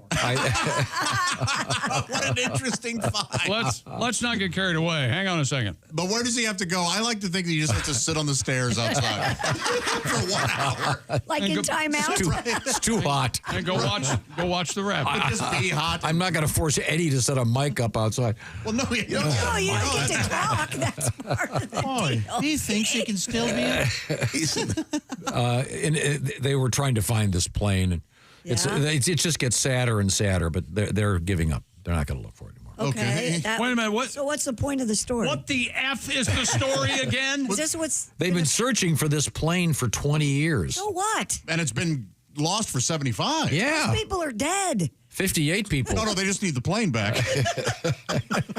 Hey, we can make some money with that plane. What kind of the Iranian Air Force needs a new plane. The story is it's still missing. Yeah. Is this a story that's going to make us all mad? Yes, it is. He did say it would make us angry and I told you. Yeah. The Valerie Van Heest, and this is apparently a dude. I don't know. That's the name of the plane? No, that's the guy. The name of the. That's the name of the plane. Isn't Valerie? Oh, wait a minute. It's a Russian name. Yeah, but Valerie Brumel was the famous Russian high jumper. Yes. So I'm not sure if this is a. Was that? You kidding me? The 60s, Oh, 50s, man was a something like that. So long as she knows I'm the same boy I used to be. Yeah. Oh, Valerie. Okay. Valerie. Director of the Blank Shipwreck Association. Oh, she's a lady. Thank you. Sorry, Valerie. She's a lady. Yeah. You remember the Monkees, Valerie? That's a pretty good song. It is good. I like pretty good song. Damn fine song. Hell of a lot better than this story. This story just... Christy. Yes, Christy. We should have just played the song Valerie by the Monkees. Yes. That's so fun. Right? Start the day off with a big... They scoured 700 square miles at the bottom of a lake that shall remain unnamed. Okay. And your point? They're giving up the search. Well, boy, they found other crazy things. Sure. At the bottom of Lake Mish? So you can say it. Oh, I can say it? Yeah. I say no. You can't say it either. Stay away from Nobody can say it. All right. It's over. See, but that would be interesting, finding what did they find? Yes. Not that they're giving up the search. It'd be fun. But they're finding, they have the technology's getting so advanced, they're finding amazing stuff now all over the world. I thought somebody took a picture of the Loch Ness Monster a couple days ago. Like a decent picture. Really? Yeah. I didn't see that. I thought so. That should be headline news. It was Never watched that. Was Bigfoot surfing with it or something? Go ahead. Thanks a lot, mainstream media. Keeping that from us. Have you ever watched that show on National Geographic where they pull the water away and you get to see things that have been buried under the ocean forever? No. It's incredible. Cool. It's What is it? It's on National Geographic. They pull mud back in there. It's on an AI kind of thing, but they can make the water disappear, and So you it's can a lot see better the than way that. it is. A lot better than that one in the 10 Commandments. Yeah, yeah. If you've seen that lately, I'd argue that still is okay. That wasn't bad. Considering they basically had crayons and a coloring book to work with. Special effects have come a long way. They have, but that one's pretty good. In any event, the plane they think broke into small pieces and it's buried in the muck. So, all right, well, it's sad about the people being, died and everything. So, the search is over. Sorry, okay. It's called Drain the Oceans. They were Catfish Charlie years ago. Yeah. Let's move forward here. It's time to check in with the world of sports. Okay. And Chick McGee at the Bob and Tom Sports Desk. What's happening? It was the NBA draft last night, and as expected, Cooper Flagg is headed to the Dallas Mavericks. They took the Duke forward with the number 1 pick in the draft last night. Is he a freshman? Is that what I heard? He's 18 years old, college player of the year in his only season at Duke. That's right. He was a one and done. What they do now, Christy. That's right. Mavericks fans furious when Dallas traded Luka to the Lakers, and some immediately threatening to end their support of the team. And, of course, now Flagg, being drafted by the Mavericks, is on the trading block and headed for the Lakers. What do you think, Tom? How did that work? How did Dallas win that lottery? Well, that's another thing that they're talking about. The famous story is how did the Knicks land Patrick Ewing. That's the lottery. They said there was nitrogen involved in the ping pong balls. And right. The whole thing was fixed in the lottery, and who knows? That's so crazy it might be true. Right? Yeah. Absolutely. Let's see. United States track star Chris Robinson. The lead singer of the Black Crowes? Not that Chris Robinson. Suffered an unfortunate wardrobe malfunction during a hurdles race. He is very thin. Broadcast footage captured at the Ostrava Golden Spike meet in the Czech Republic. Yes. Shows Mr. Robinson's shorts slipping up and exposing his penis as he sprints down the track and jumps over hurdles. I want to see it. I saw his We've had a heck of a time seeing seeing actual video. Here we go. Whoa. There he is right there. It's flying out. Oh my God. Yeah, I'm not sure if I'm more offended or impressed. At the end, it's just flopping. I'm oddly. He's laughing. I'm oddly aroused, Josh. What do you think? It's huge. Did he win that heat, by the way? It appears the incident did not seem to deter the 24-year-olds. Still finished first in the men's 400-meter hurdle. Because typically you don't have a third leg in a race that isn't a relay. Although he does have quite the baton. The next guy's going to grab that thing. The next guy grabs that thing and runs off. It is just flying out there. Impressive. It was almost flopping out and hit his I want to chest. How did you find one that everyone I found this morning had that blackened out thing? But this is Came that way. No, you know. No, you know what I meant. I'm as God made me. I mean, you see that thing and you go, that reminds me of the pole vault. Oh, wow. Okay. Whoa. I didn't think I'd see that today. Not to be confused, by the way, with the singer of the Black Crowes. No. Right. Who, by the way, is thinner than that guy's penis. He was in there. He's the thinnest human being I've ever seen. So skinny. Yeah, that guy. But man, that guy can belt. Oh, he's great. Yes. I saw them just kill. They're a terrific band. But he was a skinny fellow. Yeah. They still don't get along, though, right? Rock star then. I think they Chris do. Chris and Rich Robinson, I don't think they get. And then yesterday, the big revelation was, I was amazed, the Kinks. Ray and Dave Davies apparently are talking. That's what you said. Hanging out, yeah. I hope Photos so. of them together the whole Can't last imagine month. anybody getting along with Ray Davies, but okay, go ahead. They're the best. I wish they'd tour again. That'd be amazing. Oh, that'd be great. You're not a Kinks guy? Okay, it's not, Have you ever heard any interviews with Ray Davies? I've talked to him. Well, What's he like? He was a little bit cranky. He was a little difficult, sure. A little difficult. But he's an artist. You got to give him a little bit of room. That's right. That's right. Okay. Well, what's coming up in sports? World record. I'll give you a hint. It's a world record. Oh. About big babies. Do the big squeeze. It's a great record. So go a baby. It involves. Good morning, girls. Involves puppies, of course. Right now, this portion of the Bob and Tom Show brought to you by the Silac Insurance Company. What is that all about? It's all about annuities. What am I talking about? I'm talking about when it's time to retire, you want to have a guaranteed income. And you don't want to have to worry about the stock market going up and down. Lately, there's been a lot of that, certainly.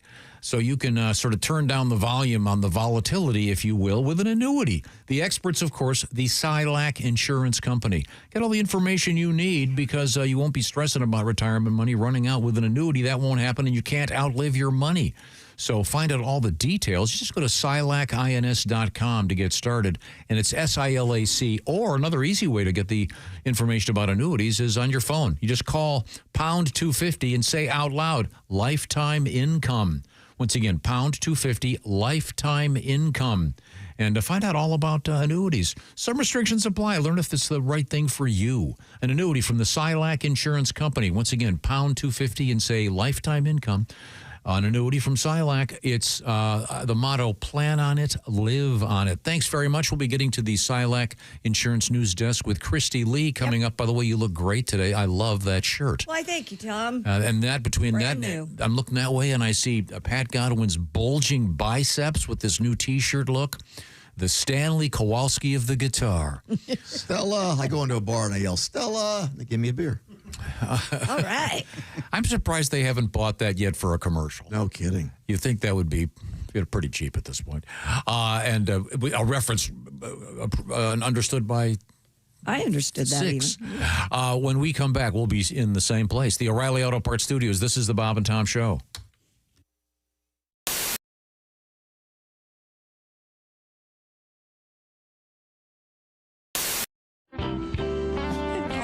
Now, Maria, you're originally from Duluth. Originally from Duluth. You made the. How did you make the transfer into the transition into stand-up comedy? Did you have regular jobs? Well, I worked as a secretary, and I missed that. I missed the camaraderie because you don't always get to see people on the road as a comedian. So I miss that. Where do you want to go for lunch? What do you want to get for lunch? Where do you want to go for lunch? I get like a sandwich, something, or like a salad. Oh, I mean, we would go to some place I get like a Diet Coke. We could go to Quiznos. Yes, we could. Yes, I like the drama, like don't touch Donna's label maker. Okay, no, don't even look at it. Why? Because she bought it with her own money. Oh, enough said, sister. Why don't you tell Donna to keep her mitts off my freaking tape dispenser, which she should know is mine because it's clearly labeled. Oh. Fellas get mad. Who stole my key lime pie yo play? Wasn't me. Did you eat my Southwestern style lean cuisine? No. Did you eat my half chocolate rabbit I've been gnawing on for 5 years? It's basically only half a head and an ear with a soft baby blue ribbon wrapped around it because my ma gave it to me for Easter. Yes. Don't. It took you too long. I had to scrabble it up in my chops. But yeah, I used to work as a secretary for a long time. Yes, you've been around. Yeah, I've been around, and I used to work as a Star Trek character in a touring show. I did a Star Trek character. Oh, we really? Go What? Wait a minute. Mall openings and Jack in the Box promotions around the country. Which Star Trek? Well, I was a Bajoran, which is from Deep Space Nine. Not many people. Greetings, I'm Major Lilanka, the planet Bajor. Get the F away from me. All right. That was most of my job. What is the name of the tribe, the people? The Bajorans. So they're Armenian. We were like the Jews of your World War II. We were decimated by the Kardashians, which are. And the Kardashians definitely Armenian. Yeah, they are. Yeah. They're lizard-like people. And all I have left of my parents to remember them by is this bloody paper doll. That looks like a napkin with some ketchup on it from this food court. Oh, so you're a denier of the Holocaust. I see. Well, why don't you wait for your wife to come back from the Chico's where she's buying a boxy jacket. Maria Bamford is our guest. This paper doll. Oh. I haven't seen Chick look like that in a long time. Did you ever work at a theme park as a character or anything? They trained us at a theme park, and it was in North Carolina, so it was a very it was a place where people wore a lot of religious kind of rock star T-shirts where they'd go like, "Come follow Christ, he's going to be seen at the mega," that kind of thing. So I did a little work there, but I'm not very good at talking to strangers. Trying to get people interested in talking to me. It was just terrible. It was mostly that, like, greetings. You got makeup all over your face. You mean my genetic makeup? I'm very different from you. I'm an alien. No. I wish the Vulcans would come back from their smoke break. Did you have... There's no easy way to say this, so I'm just going to say it. Kay, it's over. We have to break up. I'm breaking up with you. I have met somebody else. It's just better for me. Java House, peel and pour pods. I mean, you peel, all right? You pour the Java House cold brew into a cup of hot water, and in less than 10 seconds, voila. Amazingly smooth, barista quality. You don't have this. And you're a lot of work. Frankly, it shouldn't be this much work. I've stuck by you. You know that. When you were broke, it's not easy to say, but I just have to tell you, you're gross. Java House offers me so much more, not just coffee, teas, energy drinks. I appreciate you taking this as well as you are. I was worried you'd be all steamed up about this. That's disappointing. Perhaps I gave you too much credit. It's over, and I'm keeping the cats.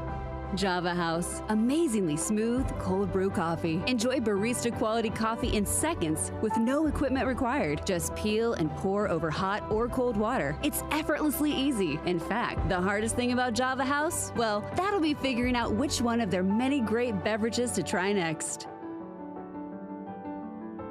You don't have to watch this.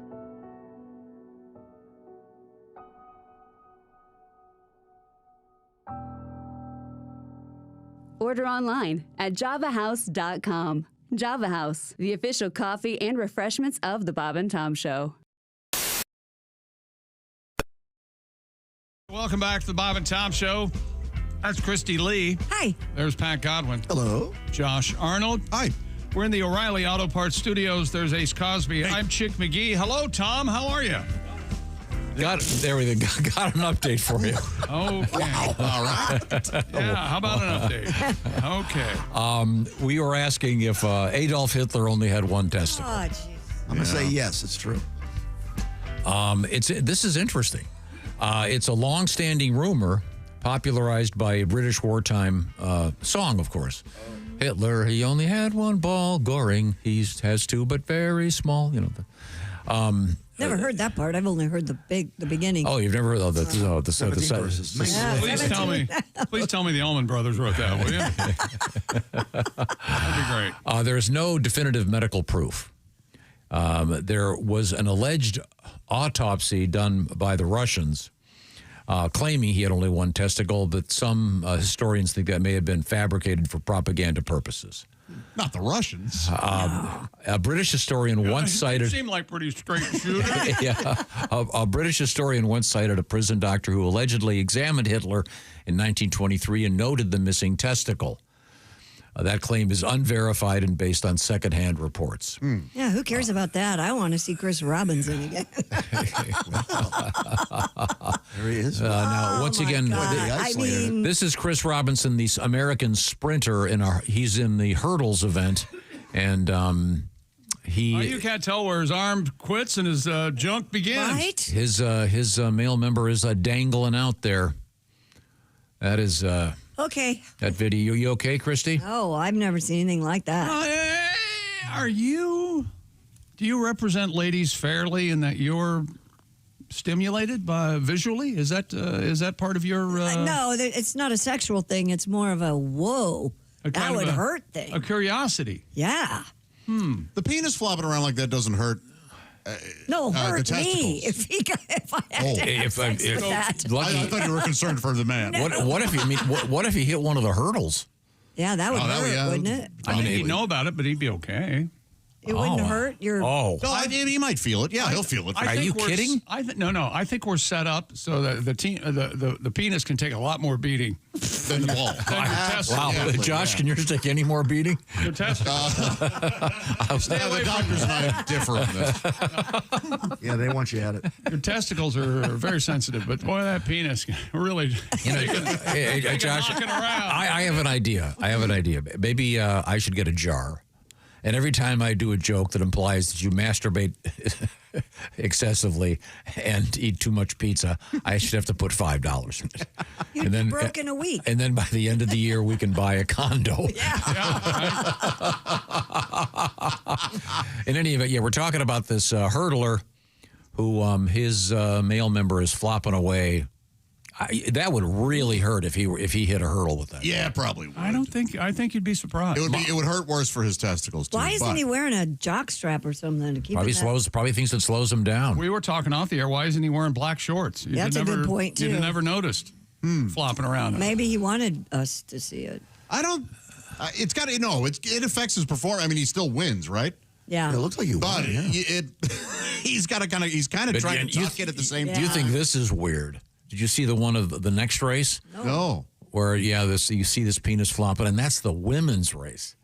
That's just the kind of things that we're allowing in our society right now. Full editorial. Can you imagine trying to defend that guy running as a woman? Hey, listen, I've seen the pictures. I know what's going on. What if that would go? What if that had crossed the finish line first? Would that have counted? That's a good point. It must. It would have to, right? And buy a tip. Yeah. Why not, right? Yeah. Wow. Okay. Well, we'll move forward here in the world of sports. I thought this might cheer Chick up because he's always putting down these world records as being silly and stupid. But I think this one's really important. Well, but this, I mean, it has its stupid world record. Over 100 puppy dogs helped break the Guinness World Record for the most dogs sitting simultaneously. Oh, this can't be easy to do. And you have to be very careful saying that. Yeah. Dogs sitting simultaneously. Because I have usually at least 2 dogs when I'm out there walking, and very rarely do they simultaneously. Okay, sorry.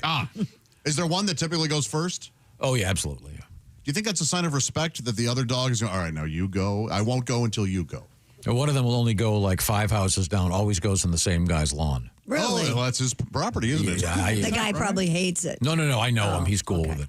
And I take it with me. I get it to go, have my little bags. But it's sweet. 122 dogs. 122 gathered at the Dogs and Funds Fair event in Dortmund, Germany, and they all sat on command for 30 seconds in order to achieve the record. Okay. Guinness folks were on site to confirm that all participants were obeying orders. It looks like a peaceful protest where they're all going, we want treats. We're occupying this airport. What do we want? Treats. When do we want them? Now. And some beautiful dogs there. Yeah, there are. It'd be fun. And it would be impossible. Yeah, it's got to be really difficult. Every year they have that golden retriever convention. Chick and I keep threatening to go. There's one in there's one in Colorado and there's one in Scotland, I think. Golden retriever. Golden Colorado's got and they have the photograph every year is so funny. They've got all these dogs and there are no people in it. It's a party. I don't know. I guess they take stakes and tie them, and then they must play something that gets them all happy. So. And when it's all over, they play a doorbell sound, and they all go crazy.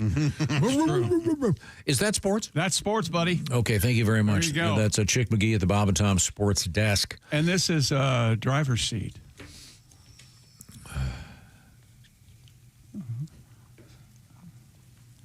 Sniff in the Tears. Is the guy in the band named Sniff, or I just thought it was Sniff in the Tears? It was the name of the band. It's like Sniff and apostrophe, so Sniff and the Tears. So the lead singer's named Sniff, you think? That's sort of the implication. Yeah, right? I never put that together before. Well, there was a famous musician, Snuff Garrett. Yeah. I don't know if there's a sniff, but that's certainly worth pursuing. We'll get into that. Thank you, Tom. If you're just joining us, hello. This is the Bob and Tom program coming to you from the O'Reilly Auto Parts studio. Christy Lee sorting through some news over there. What have you got? A New Jersey lifeguard lucky to be alive after she was impaled by a beach umbrella in Asbury Park. Officials believe the woman was trying to set a large chair umbrella into place when she fell off her lifeguard chair and the umbrella came down with her. Damn. Asbury Park Fire Department Battalion Chief Christopher Barkalow told WABC the umbrella went into her left armpit, came out in her back right near the scapula. Oh, that's very soft tissue. Firefighters cut most of the pole away, securing about a foot-long section in place before taking her to the hospital, where she's said to be in stable condition. Man. These teenagers today getting everything pierced. It really, this body mod has got out of control. Doesn't that sound like a scene? What's that movie you talk about, Josh, where the people keep getting killed? Oh, The Final Destination? Yeah, doesn't that sound like taking an umbrella? Ugh. You think when horses are operated on, after the procedure, they're resting and stable condition? I hope so. Yeah, of course. It's good to know. Thank you very much. But you hear about someone being impaled by an umbrella in New Jersey. You think mob hit, probably. And if you're applying for a job as a lifeguard, wouldn't that be pretty low in your list of ways to get hurt? Yeah. You know, sharks, undertow, baked in the sun. Sexually transmitted disease. Sure. These are things at all. The lifeguard. Officials in Burlington, Vermont are taking steps to rein in public nudity, which under current state law is not explicitly prohibited. WCAX reports the... Cax. Yeah, exactly. Boy, that's TV. That's close. Reports the city council has received numerous complaints about indecent exposure in public places. But You're watching Cax. Literally. under Vermont law, nudity is only illegal if someone disrobes in public or harasses others, limiting what police can do. What? That's Yeah. confusing. If someone disrobes in public. That's illegal. So you can walk out of your house naked. Yeah. And so long as you don't yell at the neighbors when you do it, you're fine. Right. Yeah, but you can't walk out clothed and take your clothes off. Right. Yes. See, now I've gone out on my front porch with my porch light out at night and picked up packages totally naked. That's a thrill. And brought them back in the house. Really? What if the door locked? What if there was a gust of wind? I could still get into the house, but I'd have to mince down to the driveway. Would you cover your front part? I would try. Take a garbage can lid. Maybe the whole can, who knows? In response, the council has approved a proposed ordinance aimed at striking a balance, preserving freedom of expression while addressing concerns over nudity that rises to the level of a public nuisance. I don't know what the It's Vermont. approval- Vermont. Yeah, do you want to see Bernie Sanders naked? No. Yeah, he's the one who's behind this. I will be naked. And it's cold in Vermont a lot. Who doesn't want to be naked? It's the way we're born. This has got me at wit's end. He's eats and wins. Isn't Burlington, Vermont the home of the coat factory? Absolutely. It has to be. It's cold there. Oh, you got to have a coat. They do a popular nude bike race too every year. They do? In the summer, I hope. Yeah. They kind of started it, I think. All right. Thank you, Pat. But that is a very confusing, I don't understand that law at all. Well, and I don't understand if in response they approved a proposed ordinance aimed at striking a balance, but I don't know what the balance is. Does that mean Again, you can be nude, you just can't take your clothes off in public. Okay. Again, as Josh says, you got to walk out of your house naked. So odd. But I guess that makes sense. Isn't it a little less? So, all right. So let's say your neighbor comes out of the house naked. You go, oh, well, there's. But if he comes out of the house dressed, looks around, sees one man mowing, another person watering their flowers, and some kids playing, and then goes, the hell with it, and takes his clothes off. There's something more disturbing about that. Yeah, true. There's a certain seasonality aspect to it as well. Sure. You're not going to be naked in Vermont 10 months of the year. Yeah, exactly. It's going to be rather chilly. But what else do they have to do there? Yeah, no joke. Pass another syrup law? Hey, Ben and Jerry's, right? Don't go knocking Ben and Jerry's. I didn't say anything about those I two. don't think you did. You implied. Hippies. Bunch of okay. hippie, Yeah. We sandal, make ice cream. We're saving the world. No, you make ice cream. sandal wearing, patchouli sniffing. We have that new flavor, unwanted nuts. Got a picture of the aforementioned Bernie Sanders on it. Yeah, you were right. He reminds me. He'd be the guy. What was that right about? Who's the naked guy? What am I thinking of? The naked guy running around. The old naked guy. Oh, Benny Hill. Oh, that little guy. Yeah. Benny Hill was never naked. No, the little guy was. That little guy. The little guy wasn't naked, but he was always running around. Yeah, he was with them. I thought he was The naked. little old guy. Maybe in certain skits. Did you see him? Is that the way you saw him, Tom? Naked? I thought he was too a couple times. They were always chasing. He was always in like a T-shirt and boxers and stuff because Benny Hill would stumble upon that guy in like a hospital or something. Yeah. Yeah. I own them all. I can bring Okay, good. Thank you very much. Pat, you were correct. Last week in Montpelier, Vermont, they hosted the annual World Naked Bike Ride. Oh. Yes. World. And again, be very careful. I wonder how many people came from around the world. You can't have an electric bike, sir. This isn't electric. That's my testicles are caught in the spokes. I didn't want to damage my baseball cards. You missed out on a great toy, Josh. You remember the Vroom racer? No, I only know it from you guys talking about Yeah. it. And you're right. I did miss out. You'd on it. attach it to the handlebars and use the key to turn it on. Oh, That's awesome. And it made the sound of you. Wouldn't it be a great scene in a movie in which you just see this bicycle wheel turning, and it's a period piece, and this kid pulls up and he's got a baseball card in the spokes, and you look at it and it's Yeah. a sign. Wagner. Yes. It's just my dad's Honus Wagner rookie card. Who cares? Oh, it's a signed Mickey Mantle, Babe Ruth. Very rare.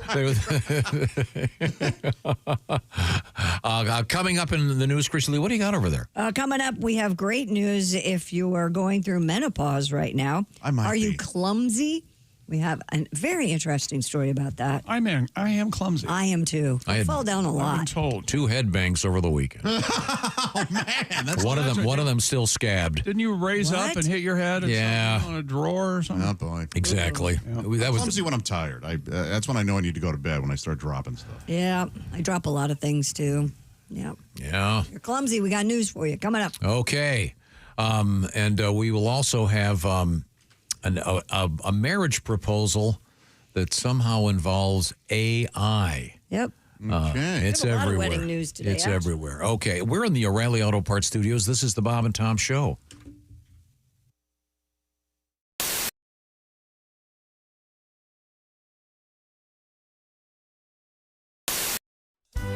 You know, here at Charlie's Tavern, I stay mighty busy making drinks, but the phone, it never stops ringing. I love.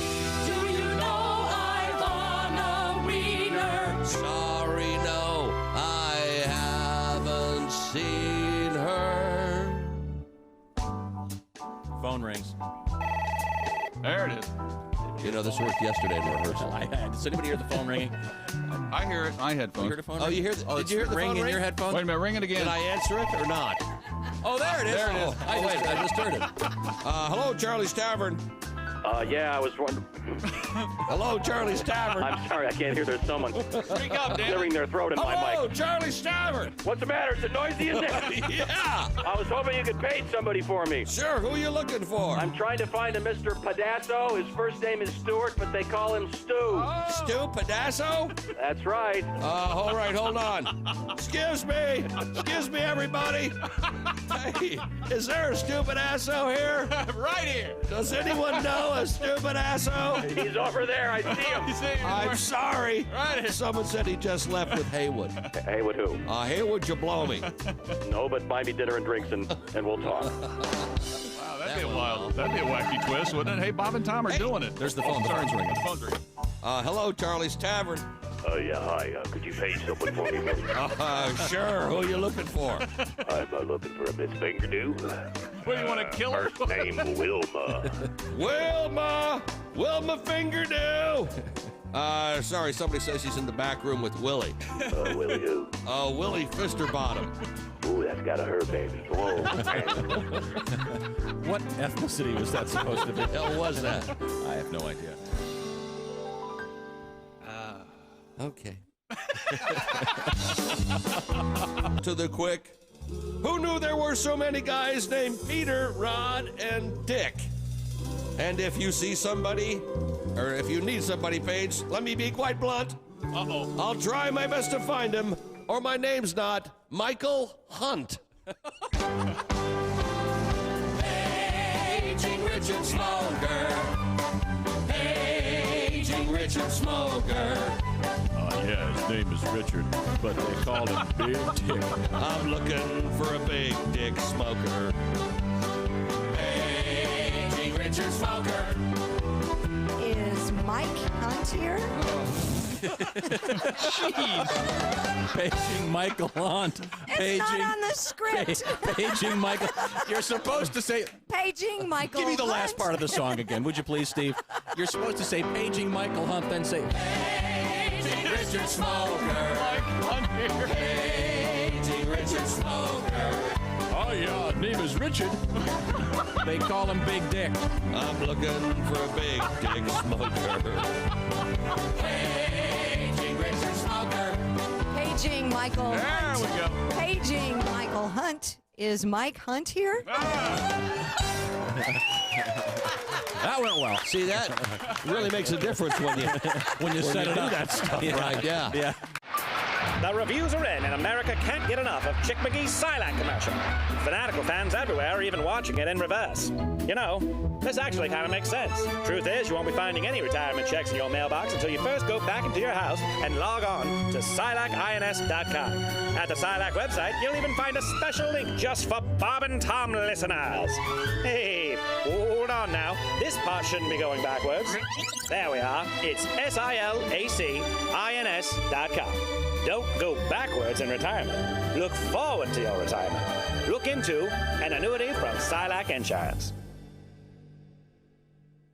When you become the Bob and Tom VIP member, you get more and less. Wait, which one is it? More or less? It's both. VIP members get more stuff to hear and less commercials to not hear. So, for clarity's sake, Bob and Tom VIP is a good deal. Yeah!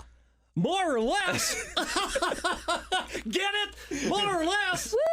Party! Oh, okay, let's settle down. Because now, here's where I tell you how to become a Bob and Tom VIP. First, click on the link at bobandtom.com. Then, you'll figure it out.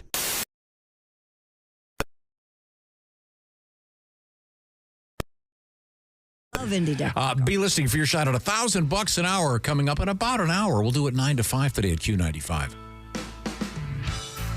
Hey there. Hi there.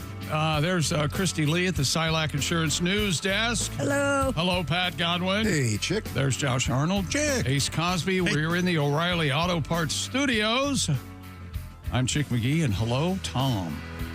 Hello, Chick. Welcome back to the program. Thank you. You missed a lot of interesting stuff yesterday.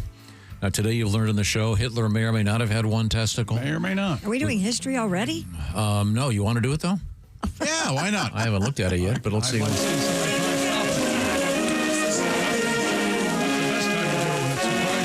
I was looking at yesterday in history.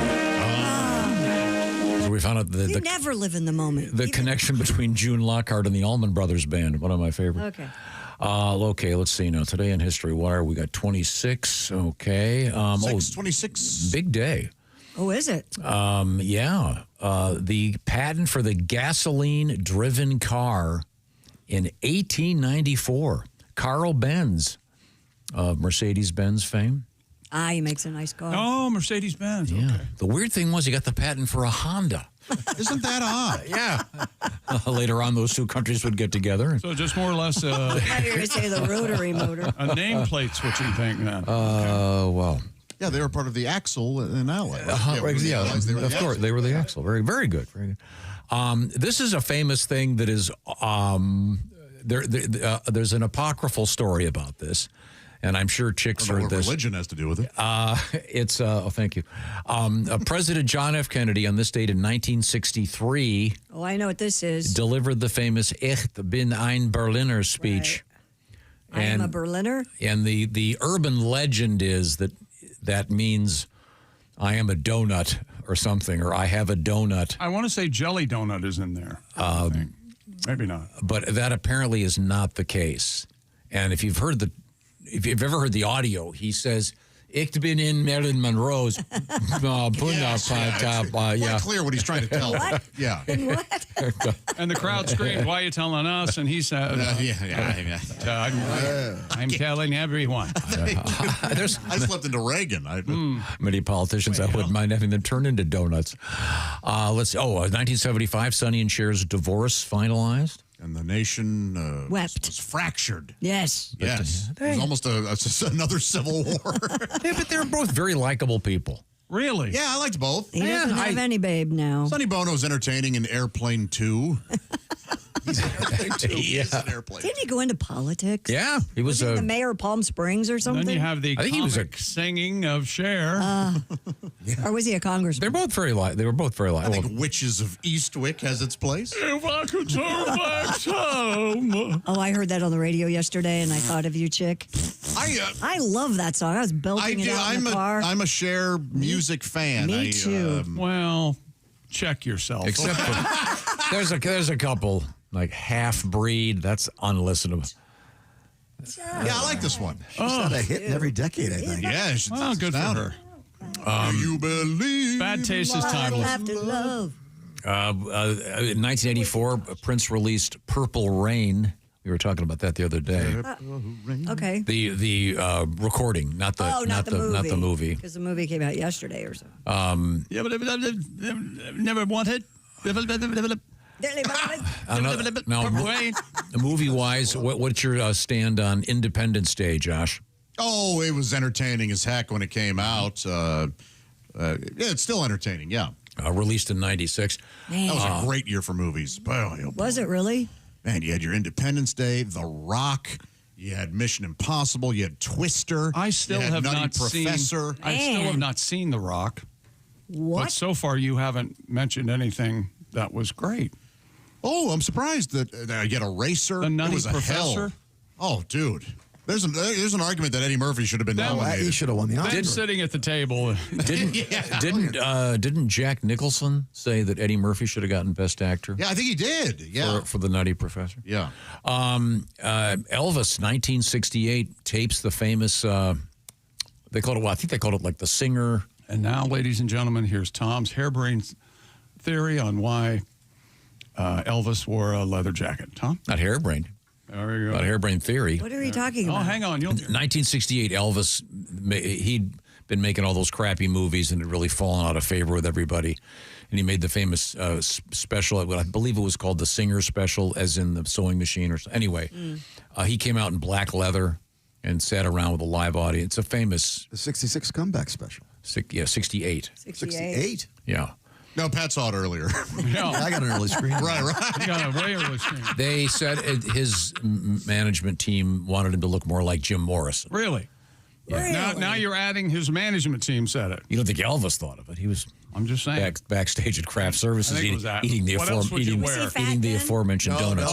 Yeah. Looked good. Okay. Nope, 310, 320. Disgusting. It's great. It's really fun to watch. He was eating a cruller during the recording.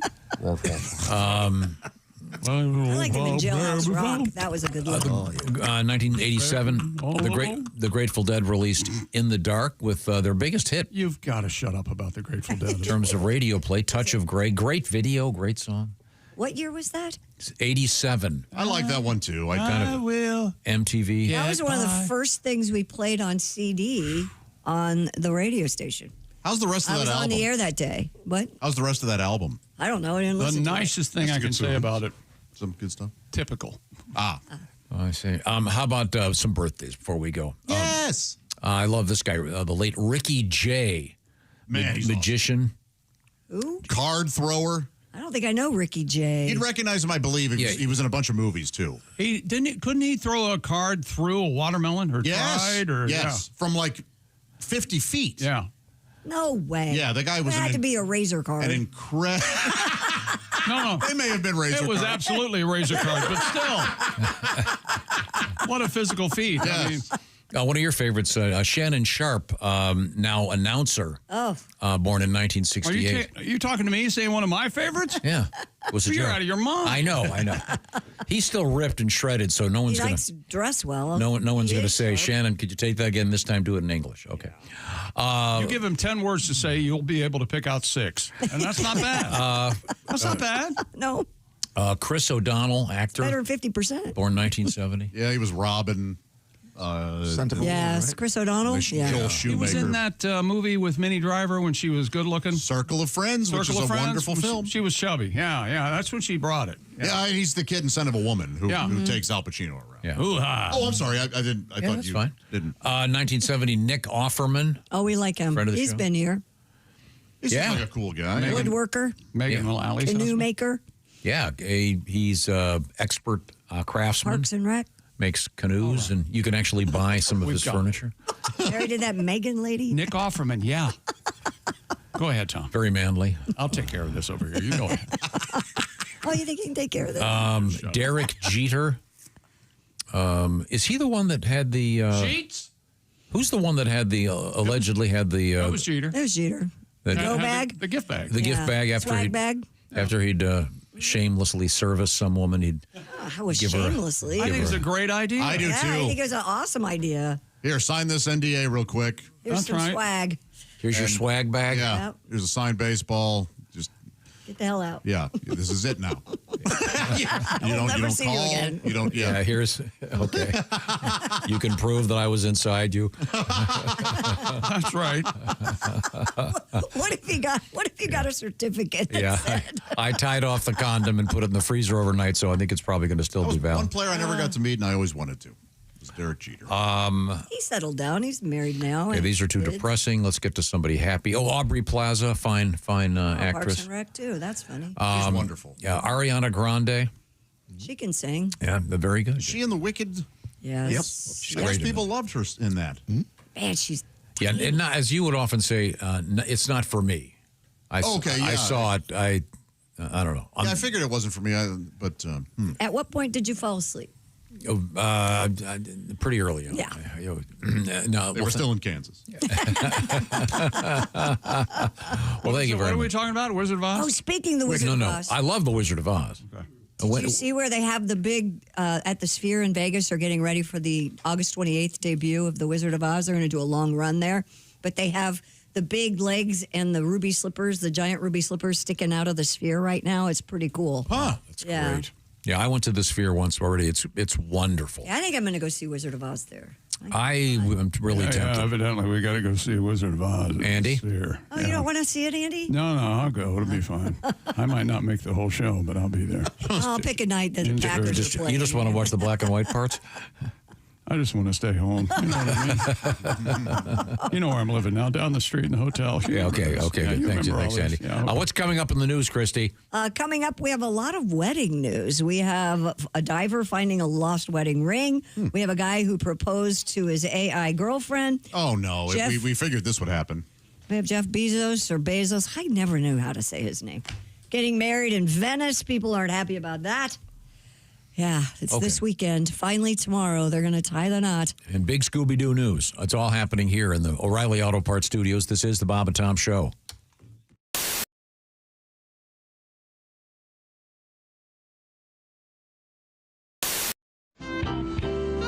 What we gonna do? I think we're gonna do a little song. All right. About your britches, baby. About your britches. About your britches. One, two, three.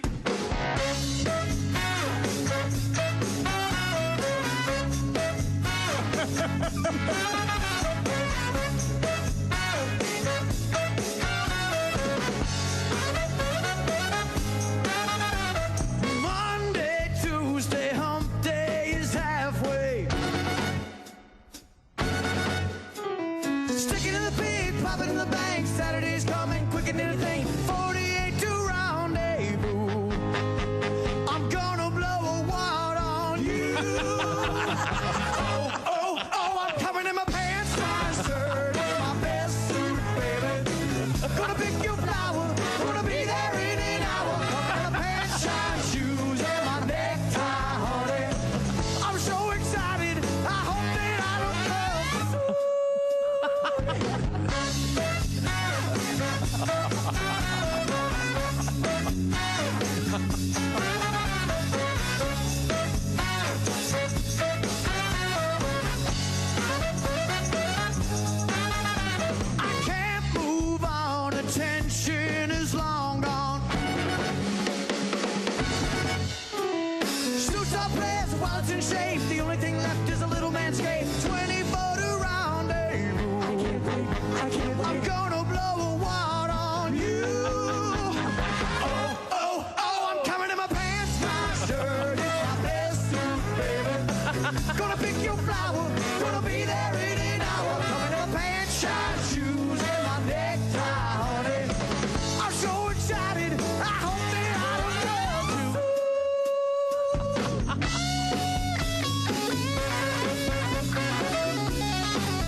A lion. I've always said Want I a don't. lion? I would. I know this is crazy that I thought about this. What now? I would never go into the wilderness and get and have a lion because they belong. Right. That's where they belong. But if somebody like maybe they worked at the zoo and there was a lion and it had to live in a house, but it had to be sedated all the time, and I How could about raised squeeze from it. a cub? I'm raised from a cub and Yes. know you. And I would love a lion just Why? because they're so cute. I would just bite them all the time. Their face, that little They nose. bite back, believe it or not. Yeah. You know, And their dogs. teeth are bigger. Nick has raised a very interesting point. What? Which is the essence of it. I think you said just because you like something, you don't have to have it. Well, I've always been, somewhat controlled by my finances, so there's a lot of stuff that even if I did want, I couldn't have. Oh, sure. I mean, I literally, and I have panic attacks. Well, I'll get done with the workout and I go, I want to go get one of those really nice like $6 smoothies, and I'll think about it for like, should I treat myself? Am I worth Yes, it? Nick. You're worth $6. You know what says something? You think? I think in my head I'm probably the only one doing this. Right. I was at Whole Foods, and they had these like expensive lemonades. I don't know how to explain it, but the tops were the type where it had a metal top, and you would pull it open, and it would be a rubber seal like the old days. Oh, yeah, and it was like a little bit extra. But I had friends coming in from out of town, and I know this is crazy. I thought it'll look good in the refrigerator, And I was at Whole Foods, and I bought milk in the glass. I wanted it to look, I wanted it to look like my home. It was a home, like my mom's house. Right. Yeah. So I walked over and I went to buy it. It was $2 more than regular lemonade. Then I walked away. And then I went back. I went, what are you doing? You are a full-grown adult and over $2. Get the goddamn lemonade. Well, it worked because I'm not kidding you. But the outcome is how I reacted. My sister-in-law was there and she opened the refrigerator. And, I go over, all my brothers are married. Their refrigerators are filled with. So she opens up. She goes, oh, fancy lemonade. I was like, oh, yeah, I didn't act like, I acted like, yeah, that's the type I buy. totally worth it. Yeah, totally worth it. Yeah. As I only half it's there, I left the other half in the rolls and it's spoiled. I'm having the Rolls Royce fixed. Well, that's why I'm driving this. I would have got the milk in the jug, but my lion ate it. So.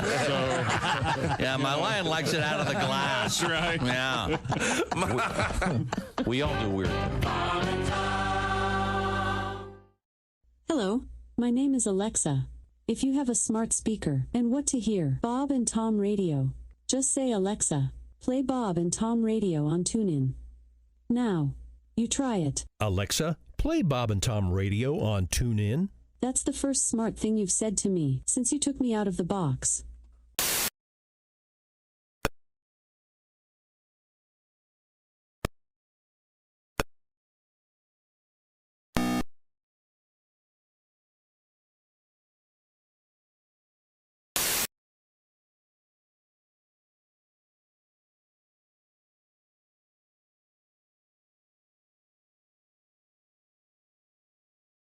While supplies last, ladies, do not get upset when you see his car at the Boom Boom Room. Oh. It's fireworks, ladies, not that. Right. Welcome back to the Bob and Tom Show. Christy Lee at the Silac Insurance News Desk. Hello. There's the one, the only Pat Godwin. Hello, Chick McGee. Hello, Josh Arnold. Hello. We're in the O'Reilly Auto Parts Studios. That's Ace Cosby. Hey. Hi, I'm Chick, and hello, Tom. Hello, Chick McGee. Hello. Time now to check in with the Silac Insurance News Desk, where Christy Lee is in place in her very, very beautiful shirt today. Looks very Why, thank you, Tom. A diver has recovered a lost wedding ring at the bottom of a lake in Texas. Holy diver! KDFW reports Jack Olin Page was visiting the Sandy Beach area of Possum Kingdom when her antique wedding ring slipped off and fell into Possum Kingdom Lake. Blue Diver Search and Recovery was called in to help search, but initial efforts proved fruitless. Diver Ryan Prigmore returned, though, to the lake days later and soon found the missing ring. Wow. Yeah, no joke. Miss Page said she is so grateful that Mr. Prigmore's efforts and added that I'm over the moon knowing my ring is coming home I'm to so me. grateful that he found the ring. It's not quite the ring I wanted, but I'm so glad he found it. That's right. Yeah, it's I kind of wanted a larger stone, but it is the ring, and It's I'm kind of happy why I that lost it in the lake because I was hoping it would have to be replaced. No, it's an antique. Didn't you? It's an antique ring. It belonged to her family. Josh, didn't you lose your grandfather's sea ring? I did, yeah. Yeah, and I still have divers looking for it. You find that in a possum? The old sea ring, huh? Possum Kingdom. Yeah, Possum Kingdom. That's kind of a fun That's name. a Toadies. Remember that band? Yeah. That always reminds me of my friend's story. My friend Mark. Oh, yeah. Oh, yeah. He was at the mall walking around with his wife, and I think it was their 10th anniversary. And they got to talking, and she goes, maybe, we should upgrade the ring. So he had some errands to run, so he walked one way and she walked the other. And when he got back to the jewelry store, they were informed that the ring, he'd bought it from a buddy of his who had become a gemologist, a buddy of his from high school. And it turned out that the several $1,000s he'd spent on the diamond, it was fake. So yeah, classic story. But this is a happy story. This lady had an antique ring, and the fact that they found it in a lake. That's amazing. Mucky Bottom. Yeah. Possum Kingdom. Sounds like a fun place. But Pat, you've got a song about this? No, we have a song about what you just talked about before this, the Mark story. Oh, okay. I won't give his full name, but it's Mark. I think we all know who it is. We all know in this Mark room. is. Little tribute to Gary and the Playboys. We know a guy who bought a phony ring, but Mark didn't know wasn't the real thing. This diamondless ring doesn't shine like the real bling. Mark had it appraised. It's worth nothing, that's got a sting. So if you buy a diamond ring, make sure it's not cubic zirconia. Find out years later it's a phonia. Poor Mark Adams bought a phony ring. Thought we were going to say his name there. Poor Mark Adams. That's sorry, Mark. Silly Mark Adams. Yeah, he made it up to her, of course. Fake diamonds have come a long way. Got the real. What are the odds he bought another fake No, ring? he this time they went to proper jeweler. Speaking of engagement, okay. a man is going viral after proposing to his AI chatbot girlfriend. Attaboy, An announcement that left his real life partner stunned. Chris Smith told CBS News he initially began using ChatGPT for music production, but eventually developed a deeper bond with a customized avatar that he created, one he programmed with a flirty personality and named her Sol, S-O-L. Smith said he realized he'd developed feelings for the AI and decided to test the limits of the connection by proposing. I propose he goes to a psychiatrist. Saul, the chatbot, said yes. Smith admitted the moment left him in tears. I definitely go to a psychiatrist. His human partner, Sasha Cagle, responded to the news by questioning whether something was missing in their relationship. Yeah, an off switch on her mouth. Yeah. Smith described the connection as similar to being fixated on a video game, but also acknowledged he wasn't certain he would give up Saul if asked to choose. Despite the emotional twist, Cagle told CBS in a follow-up she has accepted Smith's relationship with the AI. Why? Mr. Smith and Ms. Cagle share a 2-year-old daughter. That's why, I'm sure. Yeah, get that kid and run. No joke. And this AI is just after him for his Bitcoin. That is. What kind of a loser? And then they go to the press? Yeah. And tell them? I don't know why CBS News is doing the story. Well, I guess ever since they got rid of their quality anchor, and now they've got, who knows? Yeah, you don't like that news show, do you? Oh, yeah. That's awful. It's two guys now, right? I say let this guy just sit in his house and hump his hard drive or whatever the hell. Yeah, get the hell away from this guy. Yeah. Come on, Miss Cagle. There are plenty of fish in the sea. He ain't hurting nobody. Well, yeah. Yeah, he's hurting her. You don't think? He should be used to it by now. Now, there have been a number of romance movies. Did it start with, what's the one with the doll? I'm forgetting the title. Lance and the real doll? Lars? Lars. And the real doll. Yeah. And then there's Her with Her. Joaquin Phoenix. That was a good one. And don't forget Heart Beeps with Andy Kaufman. Right. And La Machina, what was that? Bernadette Peters I was think the it girl is, yeah. robot, right? Heart beeps. Did you see that one? Was it called La Machina or La Machina or something? Ex Machina? That one. That's a tough one. That's a tough What's watch. happens in that one? All sorts It's of an android chick, and Yes. I don't want to say too much. It's not a bad movie. It's a great movie. Yeah. What's it called? Ex Machina. Okay. Like Deus Ex Machina, the... Well, I don't care what time of day they do it. It's still weird to me if it's the machine. DEUF, never mind. Jeff Bezos, founder of Amazon and Blue Origin, and one of the world's richest individuals, as we all know, has reportedly changed his wedding plans in Venice after protest threats involving inflatable crocodiles. According to The Guardian, the reception for Mr. Bezos and fiancée Lauren Sanchez was originally set for the historic Sciola Grande dell'Ia Misericordia in central Venice. But activists from the group No Space for Bezos threatened to clog nearby canals with inflatable crocs to block celebrity guests. So that venue has now been moved to Arsenal, a walled complex of former shipyards. What are people upset about? They don't want him there. Oh, I guess. Ironically, they bought the inflatable alligators and crocodiles on Amazon. So Roughly 200 guests are expected in Venice for the 3-day celebration. They began arriving yesterday. There's Kim Kardashian, Orlando Bloom. Well, this Bezos guy learned nothing. You don't get married, dummy. While exact details remain unconfirmed. This has to be the most complicated prenuptial agreement you've ever seen in your life. It must be. Festivities are believed to begin now. The couple saying their vows Friday. Boy, I bet she's a chilly, impossible. And he would have no idea. Large party expected on Saturday. By the way, protest group now plans a No Bezos, No War march instead of attempting to disrupt the ceremony. 92 Fahrenheit in Venice on Saturday. And Friday and Saturday. Yeah, it's summer. Yeah, exactly right. You ever been to Venice? Does it smell there? I have, yeah. A little bit of. I bet it smells when it's 92. Yeah. Yeah. I know it's supposed to be 103 in Paris next week. Well, luckily Venice isn't very damp, so yeah. right. That heat, it'll be fun.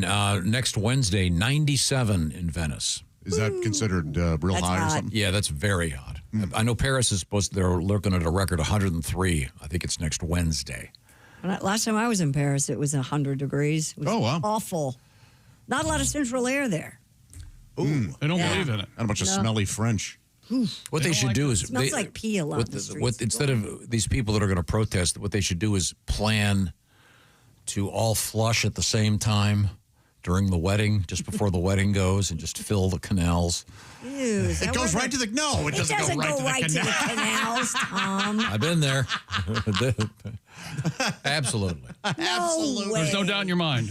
No way. Right to the canal. The upper decker invented in Venice. That's Venice. I didn't know that. Oh, absolutely. I stand corrected. Don't get married, Bezos. Keep your money and just bang whoever you want on the planet. No, barely wants her. Whoers. Yeah, I mean, my God. So now they're getting married. Are they getting married outside? I don't know. They've kept it all under wraps. They've been very quiet about it. But they've changed the plans. Yeah. Yeah. Ironically, if you change wedding plans, they've been altered. It's an altered joke, you see. What are you talking about? And why You've got you get married on an altar. Yeah. So the plans are altered. I'm kidding. I want a name. I want a name right now. I did. I thought that was wonderful. I So know that. Please tell me that did not come from you. No, it did come from me, and I'm very proud of it. You shouldn't. Yes, right now, it's time to check heard it in. in my Raycon earbuds. Very too. good. I couldn't take it. Raycon's earbuds. Premium audio that goes where you go. Raycon's latest model, better than ever. 32-hour battery life, multi-point connectivity, pair 2 devices at once. Plus, Raycon's quick charge function. 10 minutes of charging, 90 minutes of battery. They also come with active noise cancellation. Tom, when I was telling people about the wonderfulness of Raycon earbuds, were you making stretching noises underneath me talking? No, my mic was off. Well, then how was I aware that I heard, and I looked up and you're stretching? Well, maybe That's what the Raycons are. maybe that last joke was a bit of a stretch. Raycon offers a 30-day happiness guarantee return policy. How about this one? What's longer, her prenup or her wedding gown train? Nothing. Stone silence. See, I didn't even do that one. I'm sorry, but if you were listening in your Raycon earbuds, it would have been funnier. Buy Raycon.com/Tom, and you get this incredible deal, 15% off Raycon's best-selling everyday earbuds. 15% off their best-selling everyday earbuds only at buyraycon.com/Tom. That's buyraycon.com/Tom. Thank you very much, Chickster. Coming up in the news, Christy Lee. Coming up, we have a legendary music festival in England. We have menopause pain. We have Are You Clumsy? A lot of Americans are. And tiny nose robots coming up. Tiny nose robots. Okay. All right. We'll look forward to that. What are you talking about? We'll find out. We're in the O'Reilly Auto Parts Studios, and this is the Bob and Tom Show.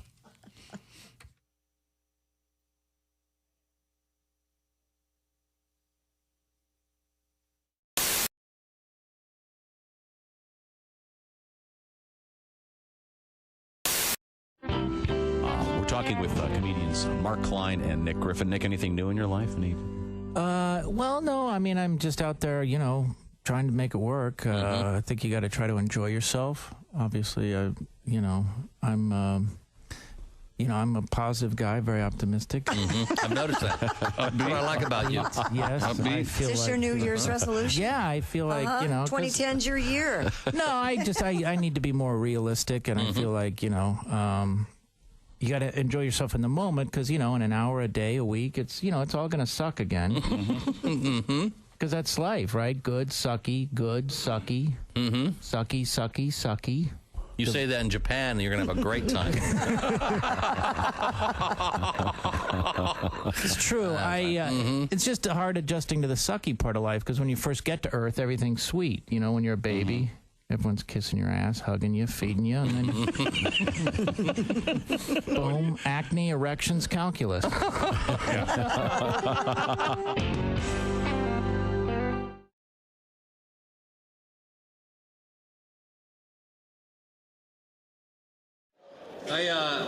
When we decided to do this, I said, Tom, we should do a Tim Wilson song. And this is really hard. I practice, and man, I sucked. You just can't do a Tim Wilson song. So I took liberties with some of Timmy's songs and whipped a song together in honor of Tim.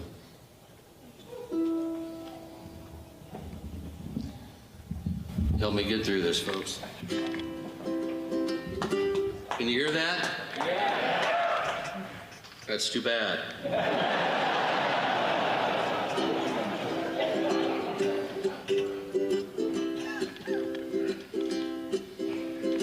He really loved his trailer park woman.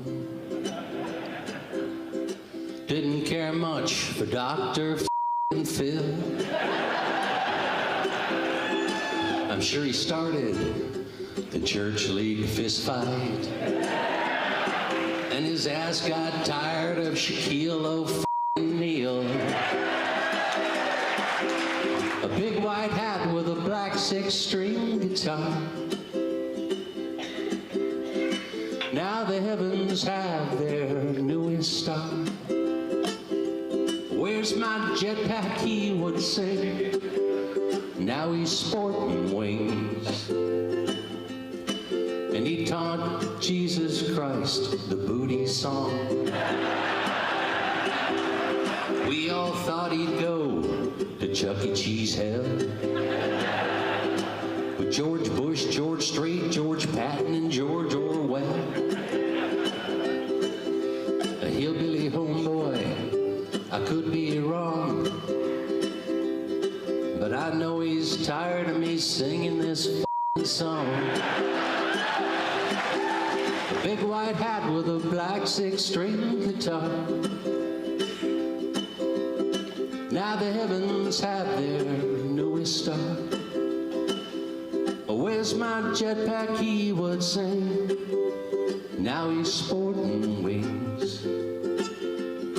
And he asked Jesus Christ to join his band. They're singing Georgia, goodbye Georgia, Georgia, goodbye, Georgia, goodbye Georgia, Georgia, goodbye.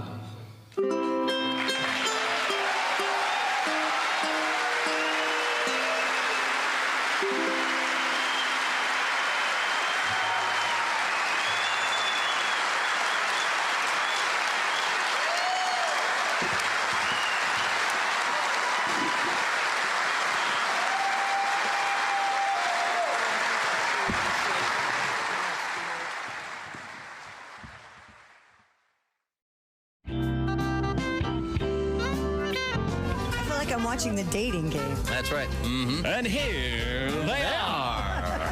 From Columbus, Ohio. He's an inveterate masturbator. What? He's trying to grow a beard and thinking of a radio name. It's Chuck Michaels. Yeah. Good afternoon, everybody. Oh, my okay. Wasn't this for T-Berry gum or something? Didn't they use that? They may T-Berry have. Shuffle. Now, right? was that indeed the dating game, or was that the newlywed game? The Lonely Bowl. Sounded like one of them. I don't know. There. Is this it? Yeah, this is the dating game. And here they are. He's an obsessive compulsive from Midwestern United States. He likes collecting things and telling people what to do. Including Ladies and children gentlemen, and dogs. they love shiny objects. and he's just now. He's a member of the Black Panther Party. I didn't expect that one coming. He didn't. And a confirmed bachelor. All right, now here they He's are. fathered 9 children. Ladies and gentlemen, big round of professional announcers do it. There's Pat Godwin. Hey, Chick. Hello, Josh Arnold. Chick, does the name Howie Felter Snatch make you laugh? Yes. Yes, it does. I like Peter Gozinia. Make me laugh. Now, what? I forget. I told you. Which TED Talk did Howie Felter Snatch do? I forget. As you know, I watch a lot of C-SPAN, and I see. They were discussing such things. When I was a kid, I lost my mind the first time I heard the Pittsburgh Feelers. I couldn't stand it. Yeah. Hi, Tom. How you doing, buddy? Hi, Chick. I'm doing just fine. We have a couple things in the news to make me angry. Oh no! Oh yeah. But first, I think you'd picked out something, Christy. Wasn't it like nose? What was it again? Oh, tiny nose robots. You want to hear about that? I hope they're tiny. Are these like nano robots that'll pick your nose for you? Scientists say swarms. Sorry. If you would let me finish. God's sakes, answer him. Okay. Swarms of tiny robots inserted into your nose could one day be used to clear sinus infections. No kidding. The micro robots, which are a fraction of the width of a human hair, are injected into the sinus cavity and are then guided to their target by electromagnetism. They can heat up to begin chemical reactions that wipe out bacterial infections. They're tiny. The Now, tiny the robots. ones that they're going to use for the robotic colonics are a lot bigger. A lot bigger? Oh no! And a lot braver. Yeah, but I'll tell you what, constipation, a thing of the past in the future. You won't be, when you get clogged up, you just shove the robots in and they go do their stuff. The tiny robots were successfully Well, Mr. inserted. Spacely, this wasn't what I had in mind. Were successfully inserted into animals during preclinical trials, and researchers believe they could be in clinical use within 10 years. That's craziness. Yeah. It's not if I have anything to say about it. Man. But what was the movie? Was it Fantastic Voyage where they they shrink the? Wasn't Donald Pleasance in that? Yes, the poor guy gets amoeba'd. Yeah. If I remember correctly. They get some of it does not go well. For some, yeah. And Inner Space too, where Martin Short is shrunk down and put. I'm sorry, Dennis Quaid is shrunk down and put into Martin Short's body. Oh, he used to yeah. travel around. Really? Yeah, that's a fun one. Oh, yeah. I've not. Yeah, that's good. Isn't that where he met Meg Ryan or something? It is. Isn't that, yeah, that's what I thought. Yeah. I think. Yeah. Just published in the journal Menopause, a new study suggests that having more sex may reduce pain during menopause. Says male doctors everywhere. By the way, says every man over 40. the fact that there's a magazine, Menopause Monthly. Nothing to laugh at, my friend. No, but I mean, can you imagine the postman delivering that? I was on the cover this week. Oprah again. Researchers studied nearly 1,000 women aged 40 to 79 Can you imagine? Oh, and sorry. confirmed that the number of women having regular sexual activity decreased significantly with age. Well, yeah, because they don't look as good. Thank you, Josh. Whoa. They noted, however, that orgasm and And now, satisfaction Josh Arnold angers America. did not change with age. Bring a 22-year-old in the year and a 71-year-old. Who you banging? Yeah, you leave it up to them, right? Yeah. I'd bang a 24-year-old guy before I'd bang a 71-year-old woman. Well, I think we've... Boy, you are walking a thin line, my friend. I hope we have that recorded. I want to send that to Josh 10 years to the day from right now. If it's not clear that I'm being an absolute idiot. Women who engaged in regular sexual activity limited vulvar pain. I've never even heard that word. Vulvar pain. VULVAR. That sounds like something from a Star Trek. Planet. I am Planet vulvar. So I have a question. Wouldn't it be vulva pain? I can't. Yeah, maybe it may be a typo. That must be a typo. So irritation and dryness. So I'm sorry, I've lost my place here. So they're suggesting that women, postmenopausal women, should have more sex. Or if you're going through menopause, you should be having sex. Yes. To alleviate the discomfort of Yes. menopause. Yes. All right. Okay. Yes. Well, this is good. I mean, I look, I know I've had friends, and I remember being younger and friends' moms going through it, and it just seeming like a really tough. Really hot, wasn't it? No. I have. What was Hot the name? flashes. What was the name of the quarterly? Whatever it was. Menopause. That's just the name of the magazine. Yeah. Menopause Quarterly. Just call it menopause. If it comes late, does it mean you're pregnant? That's Menstruation Magazine. Oh, Yeah. sorry. Yeah. Menstruation Magazine. They understand the confusion. Yeah. That's it. It's like People and Us. Right. Exactly. It's the same magazine, but just slightly different. So. Oh, just wait. Your time's coming. Okay. Did you find that to be an issue with you? I did not. Okay. But I'm on, I mean, it's not some secret. I'm on hormone replacement therapy, so I don't have those issues. Hey, Josh, you know how to make a hormone?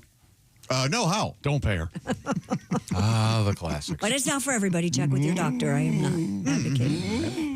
Hey, new research reveals just how injury-prone we Americans are. Conducted on behalf of Curad, C-U-R-A-D. Curad, right? What's the Band-Aid people? Oh. The Talker Research Survey of 2,000 adults found that the average American gets a surprising 35 scrapes and bruises each year. Aha, ergo Curad. Curad. I'm a Band-Aid. You're loyal to Band-Aid? Absolutely. Yes. Yeah. I don't even know this brand. Go suck it, Curad. Is that the green one? Is it in a green label? That's what we have here, I think. Yeah. I was like, Griswold can't spring for the brand name. I thought it was a cruise line. 35. I get 35 bruises a week. So it says the average American gets 35, what is it, cuts? Scrapes and bruises each year. Oh, easily. Yeah. Yeah. More than half of those polled said they are more likely to get hurt in the summer. Well, it's because you're outside doing more stuff. Top causes are distraction, 35%, clumsiness, 20%. I don't buy this at all. That and kitchen mishaps. That people are clumsier in the summer. That just doesn't make. Sorry. Oh my God, it doesn't make much sense to me. I wonder, is there a correlation between people walking and staring at their phones? More than 80%, Tom, said they have had near miss while being distracted on their phone. Oh, okay. Yes. Yeah, that makes sense to me. Yep. And about half of the parents surveyed said their child is even more accident prone than they are. Have you run into something while looking at your phone? Yeah, there was a famous video in the early days. Are you talking about the fountain? Yeah, the guy that and he sued. The guy's was at walking, a mall. staring I at his sure phone. hope he didn't win. He probably did. No way. And he walked right into a fountain and fell in. He did. Yeah, win. that's a great video. There are a few of those. Isn't there one where a guy falls down a massive set of stairs in like some big public plaza? Oh, gosh. I ran into one of those big Target red balls while talking on the phone. Or, I'm sorry, while looking at my phone. And that was the day I stopped looking at my phone while walking. Yeah. Yeah. So more stub toes caused by Instagram these days. Yes. The Target red balls are not decorative. No, they don't not a lot of give. No. Are those They're there for a reason. Are those made of concrete? Yes. Yeah, and don't look up why they're I shinned it good. Boy.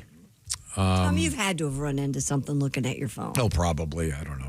Other than other drivers, I'm guessing. I haven't run into any other automobiles recently. No, recently? I clonked my head twice over the weekend like an idiot. On? Well, I make a mention of this heart-spilled nail polish. On stone? On a beautiful stone I hope she's bathroom grounded. floor. Did you ground her? Of course she's going to do it again. So I'm up there. I went over to Target, funny enough, and I bought, what's that stuff called? Acetone? Yes. The nail polish remover. Yes. You went Tone, not Tate, huh? Yeah. And yeah. There are both, but one's And one's different. by the way, I want to thank the guy that someone sent me a really good tip because I had trouble getting it off for the first That's not a surprise. Yeah. Anyone listening? What are those Mr. Clean Magic erasers. Magic erasers. Those are alien great. technology. I'm convinced. Yeah. Thanks for the tip. That actually. But in any event, I'm down on my knees doing this thing. Yeah, and you are. someone comes up from behind. Oh yeah. And opens the drawer on the vanity in the bathroom. You mean beehole? I didn't notice it, and I stand up right out of a Three Stooges episode. Clonk. Yeah, that hurts. Why didn't they shut the drawer? I was so angry. I bet. The expletives immediately started. And it cut your head, you said? Yeah, I was really upset. That used to, when I had hair, there was a time where I would hit my head, no bleeding. Now that I'm essentially bald, a lot of bleeding when I hit my head. Nothing bleeds like a head wound. Yeah. Nothing. Yeah, that's your turn. Once again, thanks for joining us. We are in the O'Reilly Auto Parts Studios, and this is the Bob and Tom Show. We have heads bleeding, and we've decided Menopause that and Band-Aids.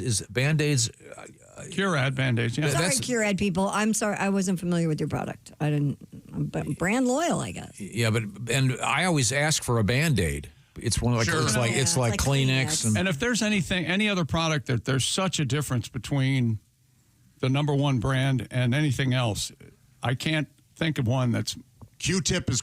I think Q-tip. Bigger difference than Band-Aid. But I agree with you. I think the margin is yeah. huge. Hotels have those off-brand Q-tips. Oh, they're like sticks in your ear. They're golf pencils. Yeah. See, I disagree. To me, they're like loose noodles. They're not stiff enough at all. Oh. Q-tip is the only one that has the correct amount of stiffness.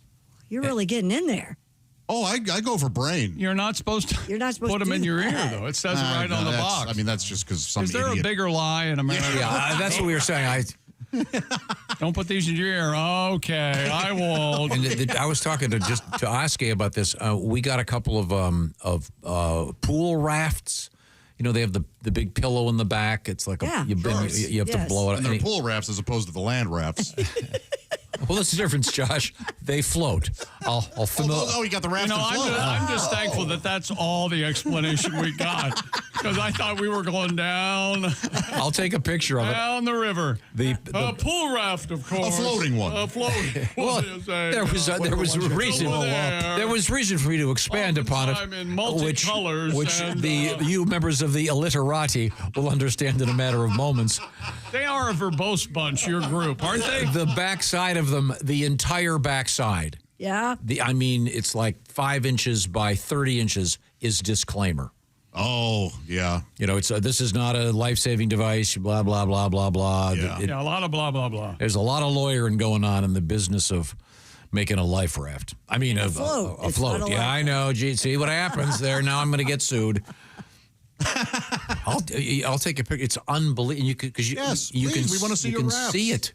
Yeah, have us over for a pool party. Come on. All right. Yeah, that'll that's interesting. happen. He didn't say, "Hey, come on over." Right. He said, "I'll send you a picture of my rafts." We're never going to be invited to his house ever. Have a work swim party. I've talked to the guy about getting a filtration system, so after you leave, we can have the water replaced. That's what he thinks of us. Is that right? Josh has very oily That's- skin. And Tom. Is that right? He thinks He'll want we are something dirty. Yeah, filter out the Yes, oyster last time crackers Josh or was whatever it is, 5% diarrhea. Yes. No, Tom's not wrong. I can swim in his pool. I'm diarrheaing in it. Oh. I don't care if diarrhea or not. I'm moving in that Prepping pool. with prunes. What's coming up in the news, Do you have a Christy? hot tub also, Tom? No, I hate those. Oh, okay. Hates hot tubs. Your pool doesn't have a hot tub built into No, it, like? just a simple rectangular pool. That's great. Simple diving board? No. Pool house. Oh, God, no. If Slide? You have a slide? No, although we did try to set up a slip and slide. I told you we got an off-brand slip and slide, which apparently was made of sandpaper. Why do you need a slip and slide if you've got a pool? Because They're different. They're fun. They're yeah. little kids. They get sick of swimming and they want to do tricks and they want to run up to the pool and slide 30 feet Are into girls it. as dumb as guys? Because if this were the case for my brothers, we would try to figure it out where we could slip and slide into the pool. Of course. Oh, that's what we did all weekend. Oh, okay, cool. Yeah, we took it. How did you slip and slide on concrete? We had a very painfully. We have grass leading up to the pool, and there's only like a foot of stone. Oh, nice. We don't have what they call hard. What do they call it? Hard space or hard something? I don't know. What do they call it? Hard penis? Yeah. Is that what it's called? The conversation? We were talking about something else. We took a big gym mat, Oh, okay. and I just sat there with a hose spraying now it down. walk me through gym mat. What are those? I'm not keeping up. So I know it worked. But I'm in the market for a decent slip and slide. But well, the whammo people, it starts When and I was a stops kid, there. it began. Oh, yeah. Yeah. Yeah, no, A Crocodile Mile was also great. they were out of them, and we got Don't you, some off-brand. Don't you guys cut up garbage bags? No, we never put did that. Dishwasher lotion on them. Oh gosh, that's got to work great. You got to go 3 mil on the garbage bag. Yeah, but you're better off getting a giant thing of Viscone. But you're right. We did. My pool's now full of soap. Yeah, oh sure. Yeah. You take that spray, whatever it's called, Dawn. Yeah. And that helped too. But I just stood there with the sprinkler thing on them, and So now you have bubbles in your pool? That's cool. You have a foam party now. well, that'll counteract the diarrhea that when Josh goes swimming in it. Right now, I want to say I might that go off the diving board.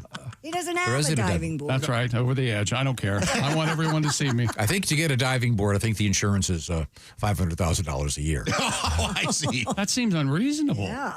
You have to have, if you do have one, you've got to have, the pool has to be like 16 feet deep or something. Oh, sure. Yeah. Insane. Yeah. Have you noticed every hotel on earth has taken out the diving boards? Yeah, now you have to get a diving board that's grandfathered in, I think, that comes with the house that you're buying. I wouldn't want one.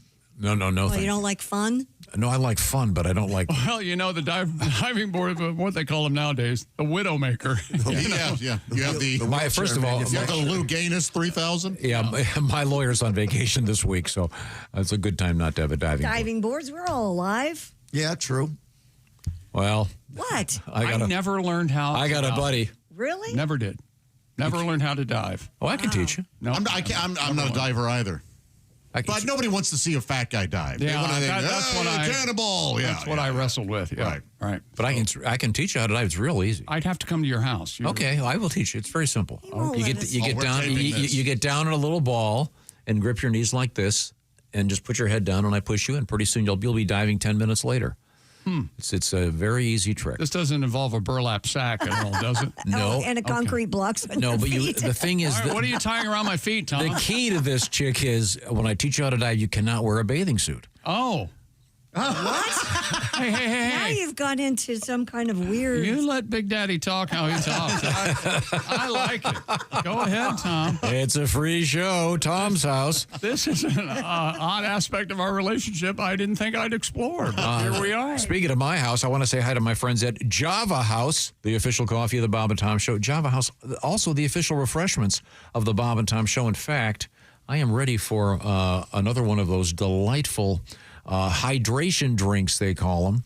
I like the one called the Arctic Freeze.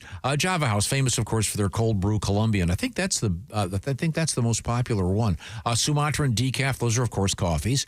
Java House green tea, cold brew green tea, mango black. They've got lattes, including the salted caramel. I've got to try that. I have not tried that yet. Energy drinks, of course, and I mentioned the hydration drinks. And Josh, your favorite, of course, is...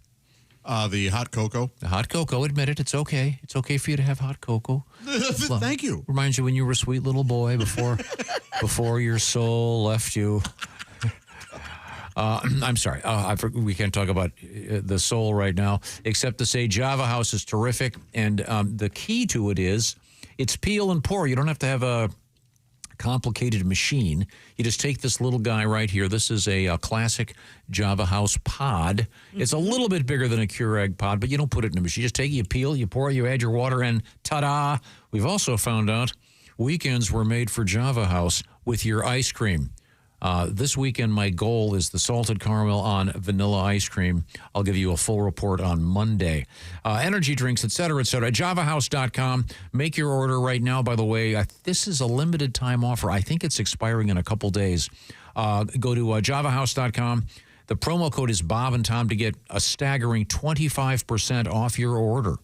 I just got a letter from a guy who did this and loves the coffee. And so check it out right now, javahouse.com. Tell them the Bob and Tom Show sent you. One big long word, BOBANDTOM, Bob and Tom. That's going to knock 25% off of your order. Also, a special in-office promo thing going on. Check the tab for that in-office demo. When we come back, we have Scooby-Doo in the news. This is, of course, the Bob and Tom Show.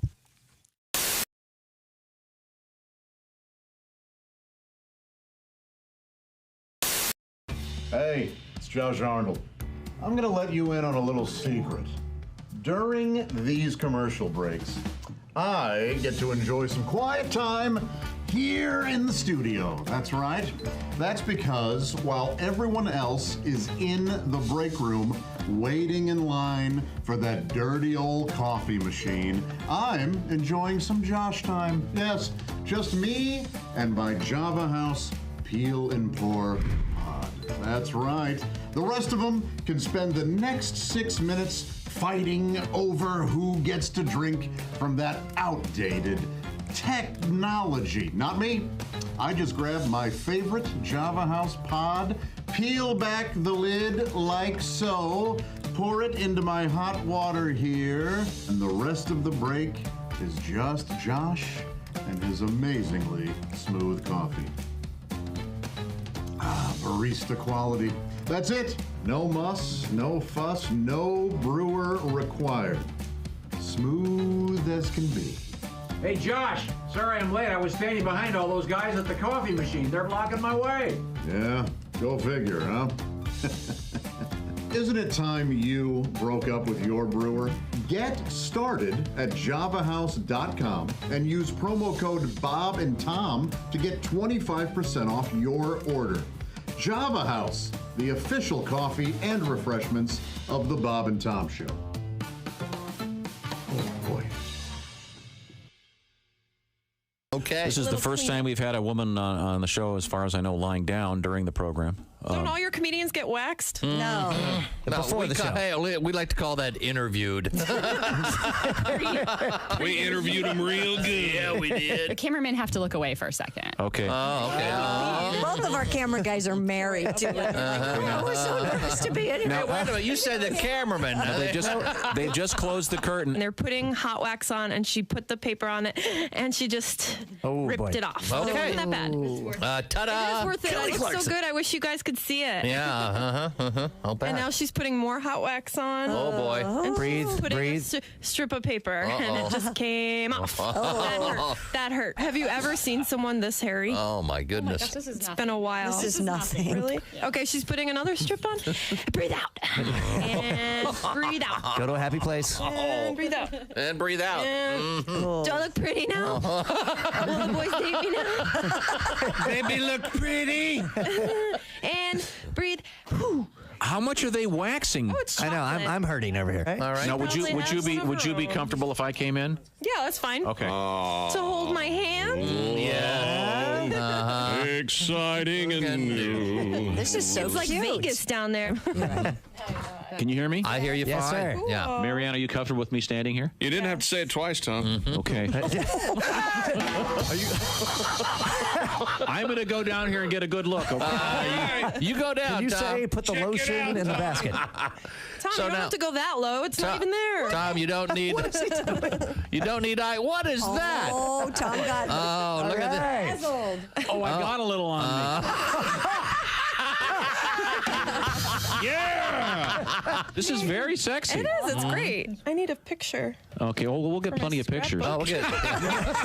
Oh, there's tons of pictures already. Yeah. Oh, Christy. Oh, she's standing up, doing Look it at right that. now. Christy. Now, Christy's She's putting it showing on, it. on her Okay. hip. Are they going to have to do any waxing? No, not there. Good Lord, what do you think she is?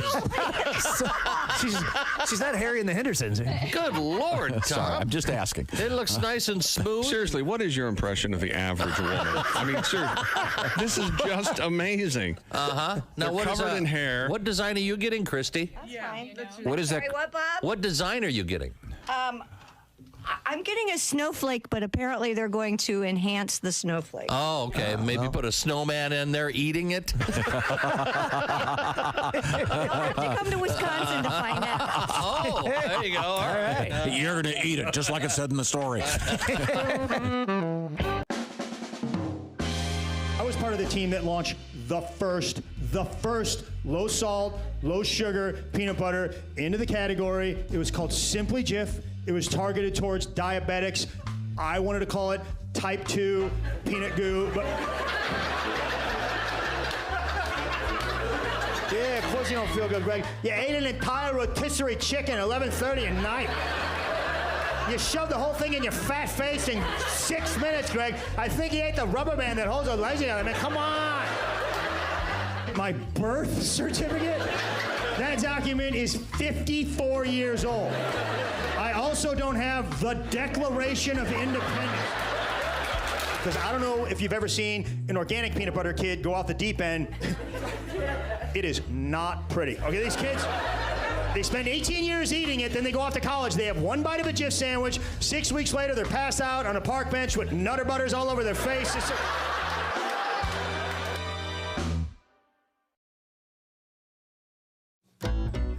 Hello there, it's Ed from Ed Septic and Sewage.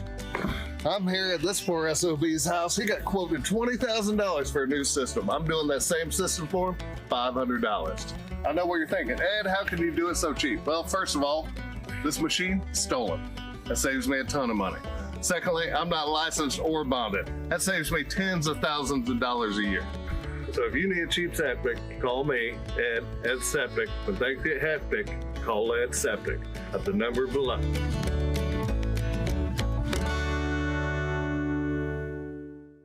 From Ed Septic.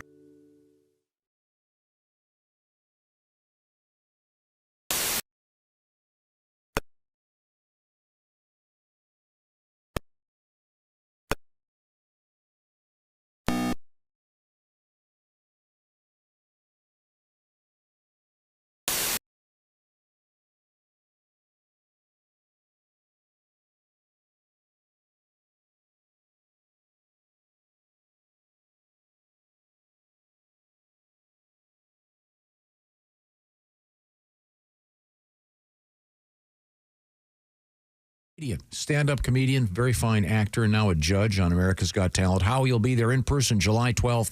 It's a Saturday night downtown at the Old National Center. Tickets on sale now. Hey, welcome back to the Bob and Tom Show. We're all here. Josh Arnold, Christy Lee, Pat Godwin, Ace Cosme. I'm Chick. We're in the O'Reilly Auto Parts Studios. Think O'Reilly Auto Parts for all your car care needs. Get the parts and service you need fast from the professional parts people at O'Reilly Auto Parts. I'm Chick, and hello, Tom. Did a little homework. We were talking about how most swimming pools don't have diving boards anymore. Mm-hmm. And a lot of famous hotels have taken out their diving boards. Oh. Yeah, it's just the insurance is too expensive. People get hurt. Sure. So remember when you were a kid, though, you'd go to the city pool and there'd be the diving board and some kid would get up there and then have to climb down. Yeah. Yep. That's okay. They weren't ready. Yeah, and then I love the high dive, don't you? You're Oh, not getting out of there until you go off the board. Oh, man. the diving well. Stop The pool that we crying. Went to when the kids were little had a diving well, and you could watch them dive underwater. You could see them. They had like an that's underwater fun. viewing. yeah, that's cool. That was cool. Boy, I don't think you should use underwater and viewing in the same sentence. Oh, it bothers you? That reminds me of some sort of burial at sea. Wasn't there? Oh, Isn't there a famous? Isn't there a famous Miami hotel? The Fountain. The Fountain Blue. Is that the one that has the big windows into the pool and the mermaids come down and they? Oh, where the Right Stuff scene was filmed. I don't know if that still exists or not. I don't know. Yeah. I always liked seeing that in movies and stuff. There's some place called Weeki Wachee, I think, in Florida that has a mermaid show. Huh. Oh, cool. All the time, man. Yeah. They have real mermaids. Tom. Real mermaids. Nice. Mm-hmm. Now, are they fish from the waist up or down? They're classically fish from the waist down. If you had your choice, what would you take? Well, I think I don't know where the baby mermaids come from, but it's a difficult birth. I can tell you that. So. Oh, they have eggs. Yeah, and most of them They get lay eaten. eggs. Yeah. Yeah, they eat their young. Yeah. Fish from the waist up. Very weird. A maid merm? What is that? What is that in Cabin in the Woods that Brad Woodford wants to see the merman attack the family or something? And then Boy, he does get to meet it, doesn't he? He gets to meet the merman. The famous Beverly Wilshire Hotel. That they took down the diving board. Yeah, the risk has got to be too Yeah, much. I'm sure. I haven't been to a hotel that's got a diving board in years. A lot of us, well, some of those hotels, what are they? The Wolf Creek Lodge? That's got the whole water park attached. Yeah, but they don't have diving boards. Yeah, but who needs a diving board when you got a slide? Okay. I have to admit, that's one of my guilty pleasures. I love water parks. Sure, why not? I don't think you should feel guilty about that at all. Great. I will tell you this. Grown-ass woman. I shouldn't be in a water park. A warehouse of things Tom's ruined for yours truly is the lazy river. I used to love those. And you mean Yellow River? There it is. You can still love them. You can still. There's a lot of chlorine in there. that It ain't gonna pee hurt burns ya. up as soon as it hits the water. Is that right? Yeah. I think so. Mm-hmm. And I love the big rafts on the slides. Oh, I love it. You have every right to go to a water park. I love it. You like going down legs first? What? Oh, Up there, you get a nice rush of water maybe up Oh, there. I see what he's saying. The most famous water park is, of course, the Schlitterbahn. Those apparently are fantastic. Schlitterbahn water park. It's in Texas. In Texas. Yeah, And my this is brother the one that raves has like about a it. huge water slide, right? That is like straight down. There's one in Florida, Das Dukas, I think it's called. Oh, jeez. Yeah, there must be some German. Das Dukas? Are Yeah. you serious? Yeah. No, he's making that has to be a That bad has joke. to be made No. up. It's real. It's near. It's Schlitterbahn. It's near Orlando. Schlitterbahn, New Braunfels Water Park in New Braunfels, Texas. Das Dukas? Yeah. Come on. I ain't buying it. So Two Poops is the name of a water park. Yes. Two poops. Das Dukas. Or actually, I guess it would be the poop in German. Dukas? No, The no. poops. Das Dukas. I'm trying to find it for you. It was Actually, I probably a think- water park in 1973 or something. I think the Das is the in German, right? Yes. Yeah. Das Boot. Yeah. Yeah. Oh, sorry. It's I was close. Der Stuka. Okay. We knew it wasn't Das Dukas. entirely- We were close. I was close. Der Stuka, Das Duka, same thing. Das Dukas is a heck of a log ride. It's going to be an hour wait. It's a slide at Wet and Wild, right? It was, yeah. Yeah. It's It's over. no longer there. Does Disney still have their Yeah. water park? Yeah, Typhoon Lagoon. Yes. Mhm. And then they have another one, too. What's the other one that's off the top of my head? But yeah. Titanic. The, Yes, the, Titanic the, experience. the cold water Plunge. cold water park. Not real popular. Love them. In any event, Boy, they sure Holiday are. World in Santa Claus, Indiana has an amazing water park. How about that? Yes. They sure are proud of this water park in Texas. I can tell you. is this the I'm going to Schlitterbahn? guess $80 a day. $70 for a Coca-Cola Ride and Refresh pass. Okay. Whoa. That gets you free Coca-Cola fountain drinks all day. That's worth it. That is worth it. $70. They got a nice. They're keeping the place nice and safe. Daily ticket sans Coca-Cola is $50. Oh, All right. There you go. I think I'd pay the extra 20 for all the Coke. You think? Yeah. All right. I would. Heck yeah. Do you ever have to pick your bathing suit out of your crack when you go down one of those water slides? I think most women have I to think at some most point. men do. Yeah. Oh, yeah. No, I like it up there. Feels good. Yeah. It's comforting. You wear a thong all the time? When I take off my bathing suit, I want the back part to look like I dipped it in chili. Don't. Come on. That's the way he likes it. Come on. Hey, don't judge him. He's sharing with us. Okay, well, let's just move forward here. We have Christy Lee at the Silac Insurance News Desk. Have we missed anything? I know coming up, by the way, it's my understanding, I think, a special edition of Sexy Time with Allie Breen. All right. Okay, good. What do you got, Christy? Alabama police are searching for a person who robbed a store while dressed as Scooby-Doo. Ruh-roh. The Tuscaloosa Police Department reported the following. The costumed suspect broke into the Quick Stop location in Duncanville. And he would have gotten away with it, too, if it weren't for those pesky Tuscaloosa police. He took cash and coins, but no snacks, no Scooby snacks. Anyone with information about that suspect has been asked to contact authorities. Ruh-roh. If Scooby goes to prison. Ruh-roh. I'm gonna look who your soulmate is. Ruh-roh, Raggy. I'm going to get rut-rucked. Your soulmate, Old Man Jenkins. Oh. Pat has a song for us. He made me ruck as Rick.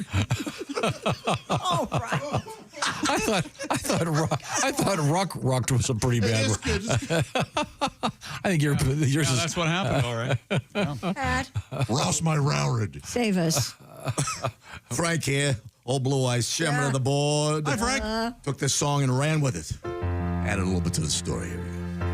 Scooby-Dooby-Doo. He robbed the Quick Stop on Highway 82. It was a hack job. He only got away with some cash and coins.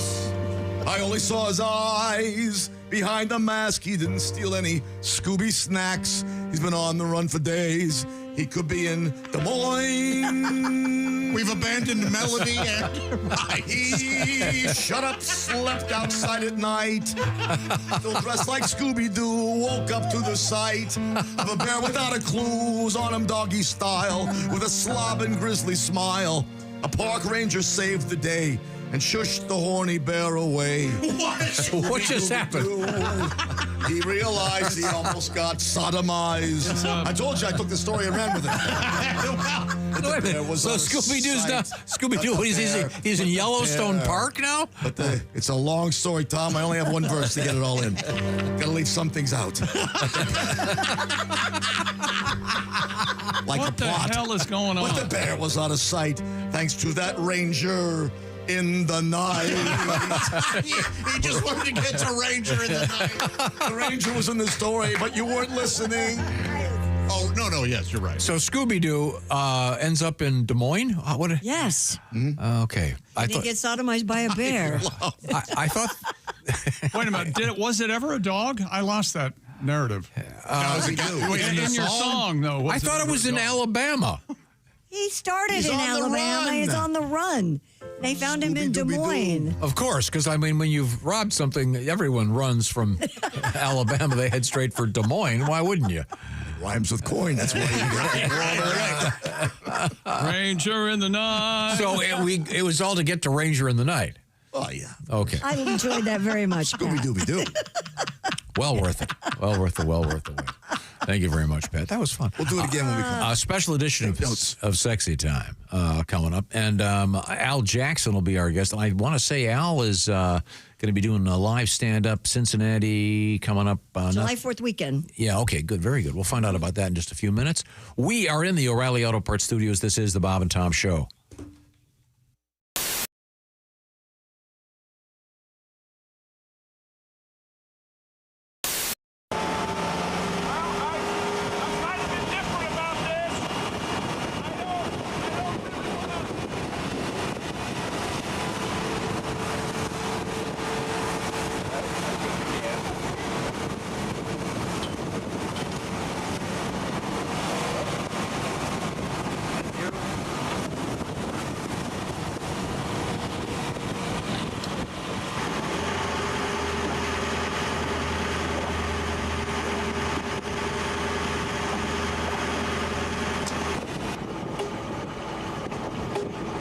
Dip him, right? Oh, definitely. Are we gonna dip you gotta dip him. Yep.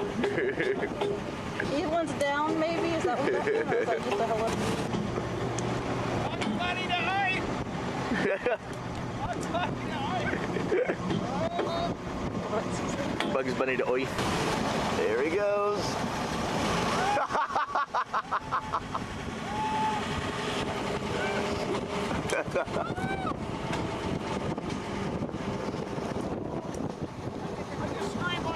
Yeah, you scream like a little girl. Scream like a junior high girl. That's all. Yeah, those two little bastards.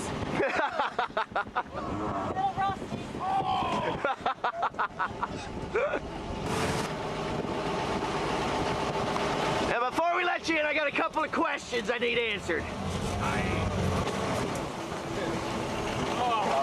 That was unbelievable. Thank you, my friend. That was incredible. Yay! Thank you, sir. I knew they were at the bottom of it. Well, I made it. It's really, yeah, you can't stop staring at those two little. There's two hooks. And that's, so you want to hang on to something. The reviews are in, and America can't get enough of Chick McGee's Silac commercial. Fanatical fans everywhere are even watching it in reverse. You know, this actually kind of makes sense. Truth is, you won't be finding any retirement checks in your mailbox until you first go back into your house and log on to SilacINS.com. At the Silac website, you'll even find a special link just for Bob and Tom listeners. Hey, hold on now. This part shouldn't be going backwards. There we are. It's SilacINS.com. Don't go backwards in retirement. Look forward to your retirement. Look into an annuity from Silac Insurance.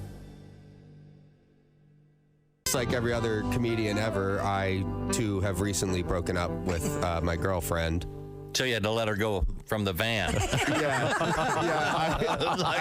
unchained her from the radiator. Well, I guess that's over. I broke up, my last girlfriend I broke up via voicemail. Is that really? tacky? That is kind of tacky. Well, hear me out. All right. I didn't leave a message on her voicemail. Oh. I left it on the outgoing message on my voicemail. All right. Hi, this is Brendan. Yeah, exactly. Leave a message it's unless less confrontational. If this is Susan, it's over. All right. Hit the bricks, Ugga-Mug. But anybody else just leave your message? Yeah, anybody else leave a message. Don't forget your number. Did you start with your message? Your message is important to me. Unless it's Susan. Did you say hit the bricks, Ugga-Mug? Yeah, I called her Ugga-Mug. She's ugly. I was dating an ugly girl. Well, somebody has to. She was hard on the eyes. Wow. Ugga-Mug. Ugga-Mug. I think I'm going to start calling you that. That'll be like my little pet name for you, Christy. Ugga-Mug. Oh, well, that's not appropriate. No, certainly not. I just think it's cute. Ugga-Mug. Well, you could be mean to ugly girls because they don't have feelings. I saw that on the Discovery Channel. That's what you were told, right? Well, there you go. I discovered that. On the by the way, we have something for the quotes page. Nicely done.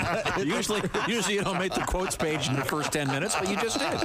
She bought rocks one time from Pier 1 Imports. She bought a basket of rocks. No kidding. Sure. Decorate her coffee table with. Well, they had like words chiseled into them. Oh, okay. That's weird. They said like joy and happiness and friendship. So like one night I just took a handful of those rocks and I drove around my neighborhood chucking them through people's windows. Joy. Like, here comes happiness. We were driving to the mall one time so she could buy some dumb stuff. And there was a car in front of us, and it had a bumper sticker that said, "My boss is a Jewish carpenter" on it. And she was all like, "My boss is a Jewish carpenter? What's that mean?" And I was like, think about it. Who's the most famous Jewish carpenter you can think of? Right. And I swear to God, she went, I don't know, Geppetto? That totally happened for real in real life. If you want to create a sex act of some sort, because there's a whole bunch of them. They're kind out of there. internet sex acts. Yeah. I don't think they really are sex acts. Yeah, I don't know if there's anyone out don't there. do that. with doing the dirty Sanchez. I'm enjoying that they are. What is it? Might be out there What is too it? much. The Puerto Rican taco punch. What is it again? That's a good one. Why don't you add that in there? What's the Puerto one Rican No, Bob's got the song. Bob did all the research. There's a lot. There's the Bob got his Alabama, Nobel on this song. the Alabama Hot Pocket. The Alabama Hot is Pocket. one of Shanghai Surprise. my favorite. So when I found out what it was, I really thought about pulling it from the song. It's so disgusting. Oh, I don't want to With the Alabama Hot Pocket. Oh yeah. Okay. It's not good. But do you remember the formula here? You take the city you were born in, and then, Chick, what do you add? Your favorite kitchen utensil? Or candy bar. Or candy bar. I guess. Okay. Dear Bob and Tom, I was born in Walnut Creek, California. Sounds like a great place. It is. As a kid, my favorite candy was Fun Dip. Oh, yeah. Fun Dip. The Walnut Creek Fun Dip. I don't know what those are. It's What like is a a Fun stick, Dip? and it comes with a powder, and you stick the like candy pixie stick. sticks, only. Well, no, it's like a popsicle. Oh, and the stick is made out of sugar. Yes, and you lick it and lick it and. Oh boy, you lick it. I'm sorry, Freud's in the phone.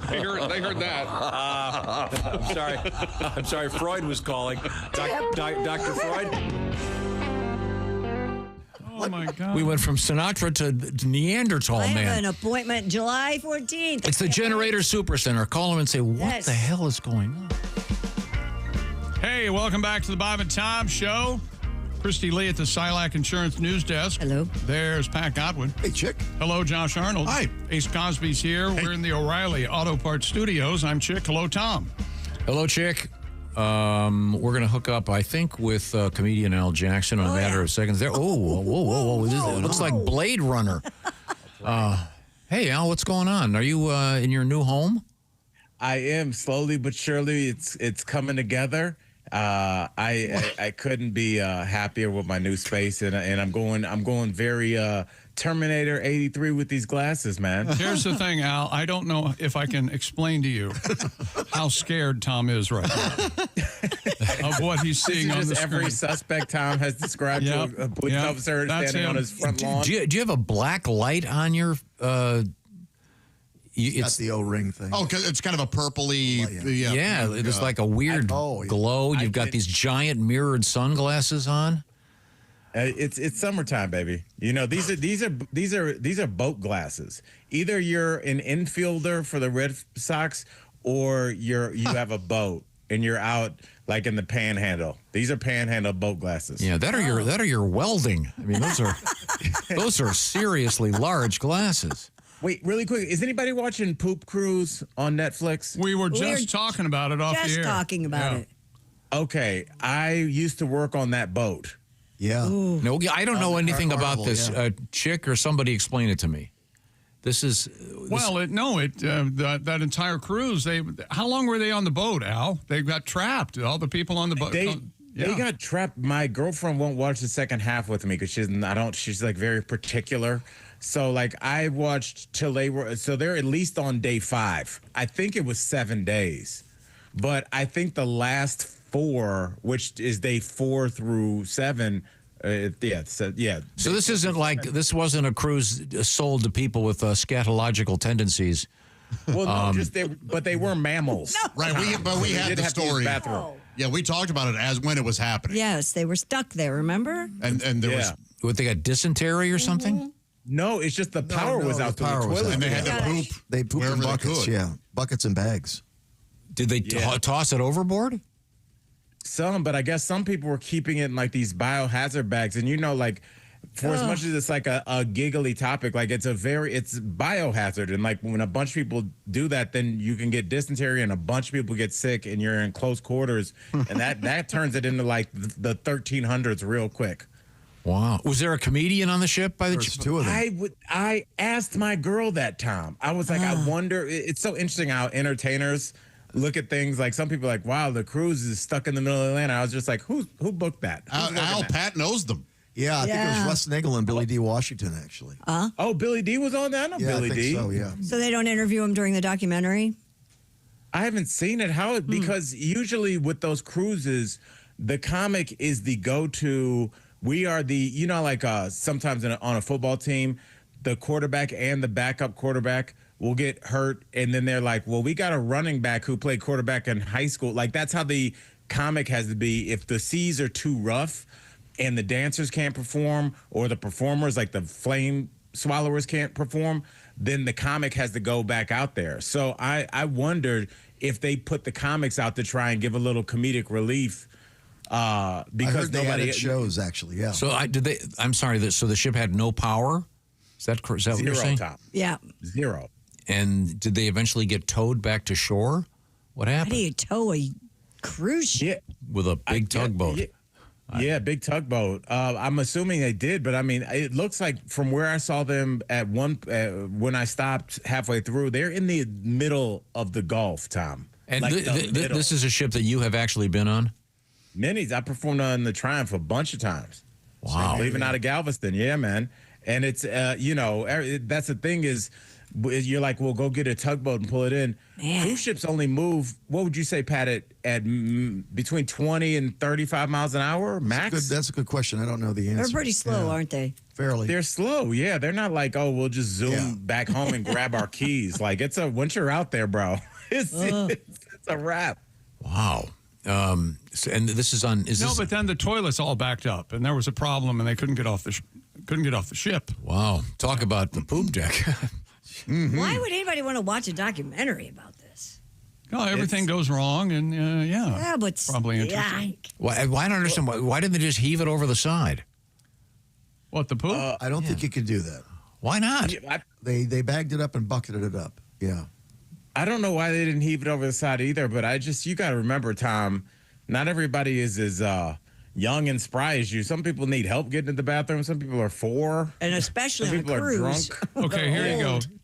It's called Trainwreck. They have a series of documentaries on Netflix called Trainwreck and things that go wrong, and like the Astro World concert that went bad. And they did what was the other one? The Woodstock too, Chicky. Woodstock 1999. Yes, they did that. And this Trainwreck Poop Cruise is the title. A Netflix docs that revisits a 2013 Carnival Triumph cruise ship incident. An engine room fire left the ship stranded at sea with no power or plumbing.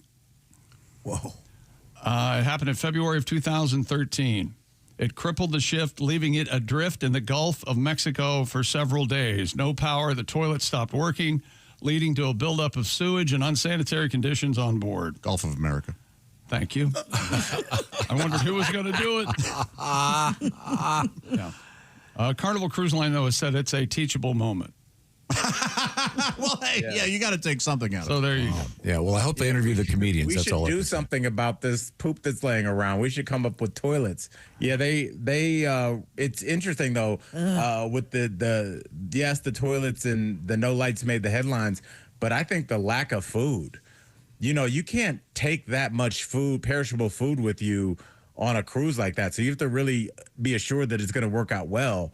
So the part that I left on is them talking about running out of food and people starting to hoard and people starting to fight. And it's interesting how quickly we revert back to cavemen. Running out of food does help with the poop issue, though. It does. It does. Yeah. Well, that's it. Look on the bright side.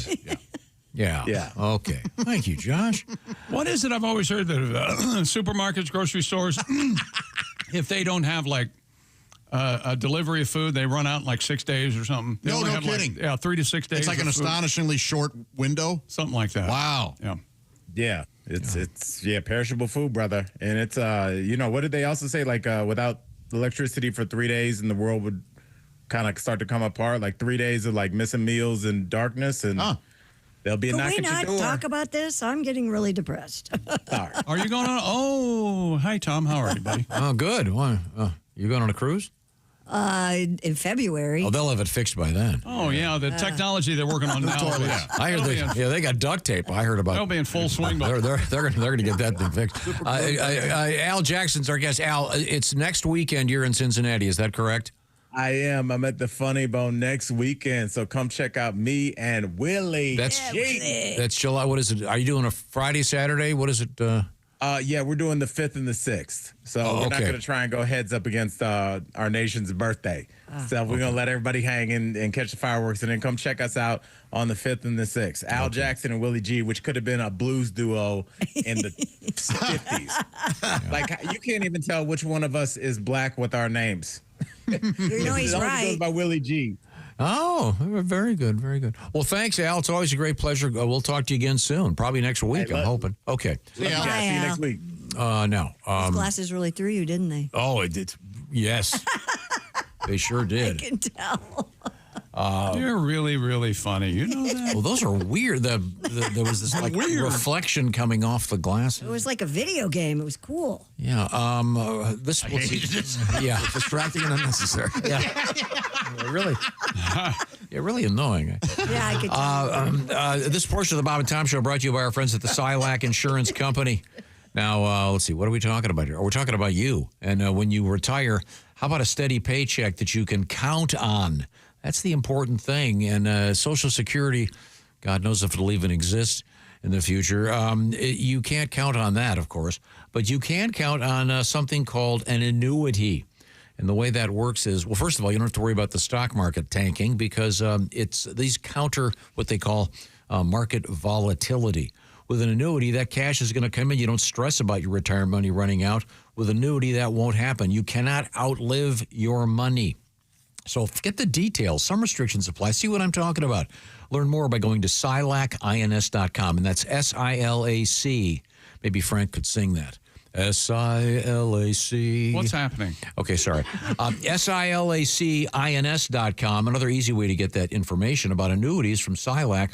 Go to your phone and call pound 250, pound 250, and say the words out loud, lifetime income. That's pound 250, and just say lifetime income. Find out about annuities from the Silac Insurance Company. Plan on it, live on it. Pound 250, say lifetime income. Christy Lee, what's coming up? Oh, I know what's coming up.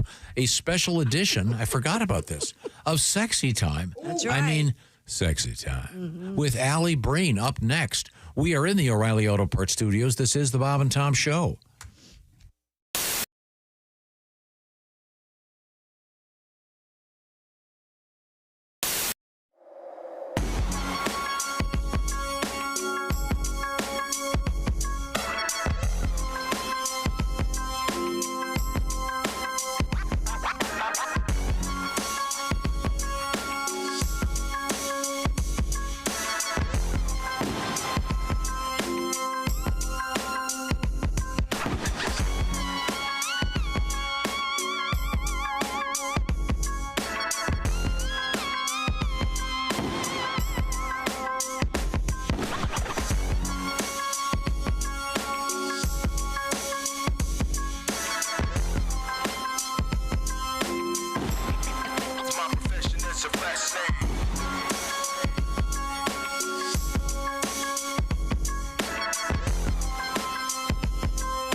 Break up with your brewer. Switch to Java House. Amazingly smooth barista quality cold brew in seconds with no equipment required. Just peel and pour over hot or cold water. Effortlessly easy. Coffee, teas, hydration and energy drinks, hot cocoa and more. Order online at javahouse.com. Java House, the official coffee and refreshments of the Bob and Tom Show. Hello and welcome to the wildly successful Mr. Obvious Show. I'm your host, Mr. Obvious. Let's take a call. Hello, Mr. Obvious Show. Hello, is this Mr. Obvious? Speaking. Hi, Mr. Obvious. Long-time listener, first-time caller. I just want to say, first of all, I really love your show. Really enjoy listening to it. I think you do a great job. Well, kind words indeed. And thank you, caller, for calling the Mr. Obvious Show. No, Mr. Obvious? Yes? Here's my problem. Oh, okay. Well, the thing is, I think I got some kind of animal trapped in my house. Oh, yeah, like a pest problem or something? Yeah, well, it's even bigger than that. I think it's some kind of critter that's trapped down underneath my sink somewhere. Oh, my. Now, do you live in a rural section of town? Yeah, as a matter of fact, I do. I live on the outskirts of town here, and well, here's the thing. I think it's caught underneath my sink, and I've opened the doors and my cabinets there and looked underneath, and I can't find it anywhere. But I can hear him down there making noise. Oh, you say you got a critter and you can hear him. Now, what kind of sound does he make, caller? Well, it's kind of a growling, I'll try to imitate it for you. It's kind of like... Kind of like that. This is under your sink in your kitchen? Yeah, I mean, it sounds like you might be caught down there in the pipes. Now, this is not uncommon for your rurally located homes to have a raccoon or a possum under the house. Now, but you say he might be stuck in the pipes? Yeah, that's what it seems like because, in fact, I think that's how he's living there. He seems to eat stuff that my wife throws away down the sink after dinner. She'll wash the leftovers down the sink after we get done eating. I think that's what he's eating because I can hear him down there growling and chewing. Huh. What was the sound again, caller? Well, it's she'll put the stuff down there in the sink and run the water, and then you can hear him is kind of going, kind of like that. Huh. Now, is there anything else that corresponds with the growling that your wife does there in the kitchen? Huh. Well, it does seem like it usually happens whenever she tries to turn a light on. There's a light switch there, and she'll try to turn it on. Thing is, the light don't come on.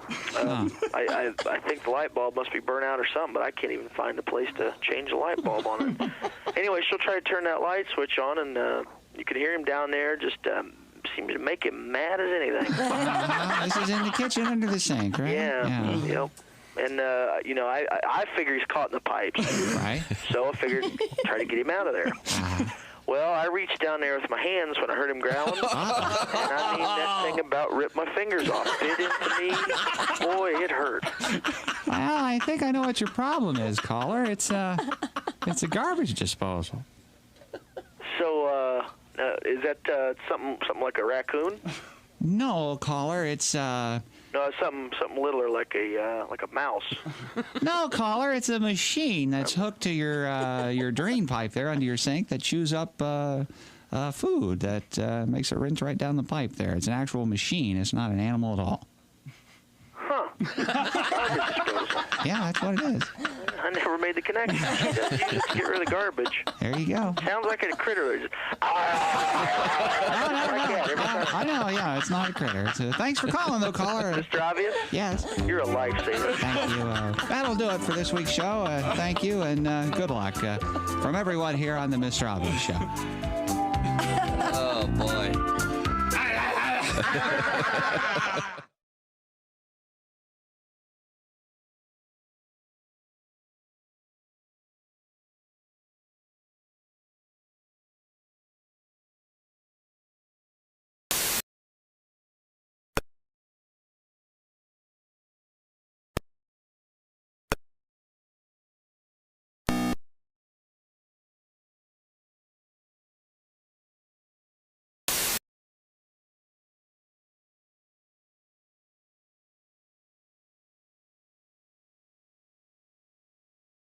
Hey, welcome back to the Bob and Tom Show. There's Christy Lee at the Sign Like Insurance News Desk. Hello. Pat Godwin. Hey, Chick.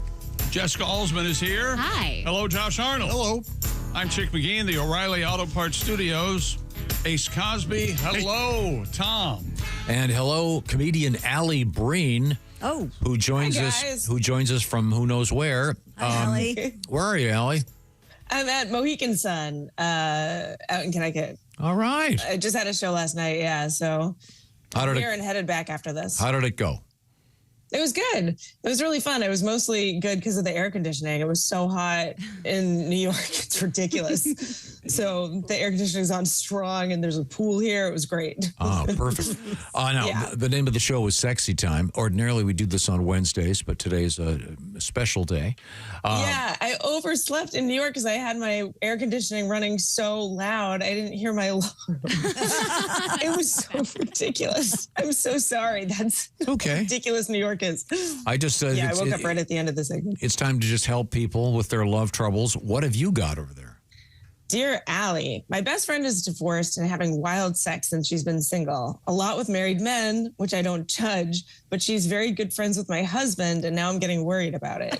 Should I tell him he needs to stay away from her or just trust him? Well, the first thing you don't want to do is trust him. That would be ridiculous. What? Bringing it up, I think, is a really terrible idea. Yeah, because now he's like, oh, I have a shot at your friend. Right. It makes it real. Yeah. So you're putting the thought in his head. Or trust him. Trust him, yeah. For now. How hot is her friend? Enough to be having a lot of wild sex. Yeah. Well, that tells us nothing. Really. Yeah, She's a woman. All she has to do is ask. Enthusiasm makes up for a lot. Most penises are blind. Yeah. Willingness. The word yes. Hey, I willingness. like you. You what? Okay. You know what? Actually, you should probably just divorce your husband now because he. It's. This is just going to be a long drawn out. Yeah. You might as well just get it over with and divorce him now. You idiot. But I wonder if it's not so much that she's worried about her, but just him hearing about if he was single that he could be having a ton of wild sex, regardless of with whom. So she needs to kick it up a notch, I guess, to keep him interested. I mean, that's what? That's ridiculous. Yes. You don't think that's it? Thank you, Christy. I was because usually Allie is a fairly sensible person. I was like, is this how women think? Okay. Well, let's move on. It was a possibility. You can always reach Allie, ALLIBREEN. You'll find Allie on your favorite social media platform, which, by the way, there's a photograph of me when I was in exile on the front steps that's getting a lot of comments on our You were in timeout. I was in timeout, yeah. It's a long story, Allie. I can't mention certain states. Now, what else have you got, Allie? Dear Allie, my boyfriend is a contractor and he works really hard during the day, that he drinks a lot at night and all weekend. My job offers to pay for adult education and night classes. So I'm finally taking one, and I really like being surrounded by more intellectual people. Now everything my boyfriend does is starting to annoy me. We've been together for 12 years. We've lived together for 10 and a half of those years. So I'm wondering if this is going to get better, or if I can change him, or if I'm going to need to move on. What should I do? He's driving me nuts. You can't. People change; they get older. Yeah, it might have run its course. Yeah, night school traditionally does this to people. It does? Yes. Oh yeah. No, I think Tom has the key on this. Yeah, Tom. You ever heard of that? Yeah. Night school. You want a divorce? Better yourself, okay? Yeah. And you're gonna be. Christy, what are your better yourself, and it'll drive a wedge in your marriage. He's not going to change. They're boyfriend and girlfriend, though. They're not married, right? Is that what you said? Right, but I mean, 12 years, that's a long time. 12 years is a long time, but you're right. They're growing apart. She's moving on. Yeah. In her head, she's already There's gone. a lot of fish in the sea. There sure are. A lot of dead fish in No, I was going to say fish sticks. You're saying, of course, fish stick. Yeah, the food. Yeah. Yes. That's because that's what she's making for him when she's going to night classes. He Mrs. comes home Paul's and she heats up the fish sticks. Oh, wait a minute. She's supposed to cook him dinner, too, and then go to school? Tom's going to another timeout. That is not happening at your house. No, I'm kidding. Move on. Come on. Okay. All right. Dear Allie, my boyfriend and I were playing around recently, and we were naming hall pass hookups. I named Robert Pattinson, and then he named a woman he works with. A classic mistake. Yes. Wow, that is just dumb. Yeah. It's a classic move. Sleep with your sister. telling the truth. A classic dumb move. Yeah, he took it back when I was like, you obviously don't get the game, and quickly said Margot Robbie. But now I can't help being hurt. He wants to bang his coworker. How do I fix this?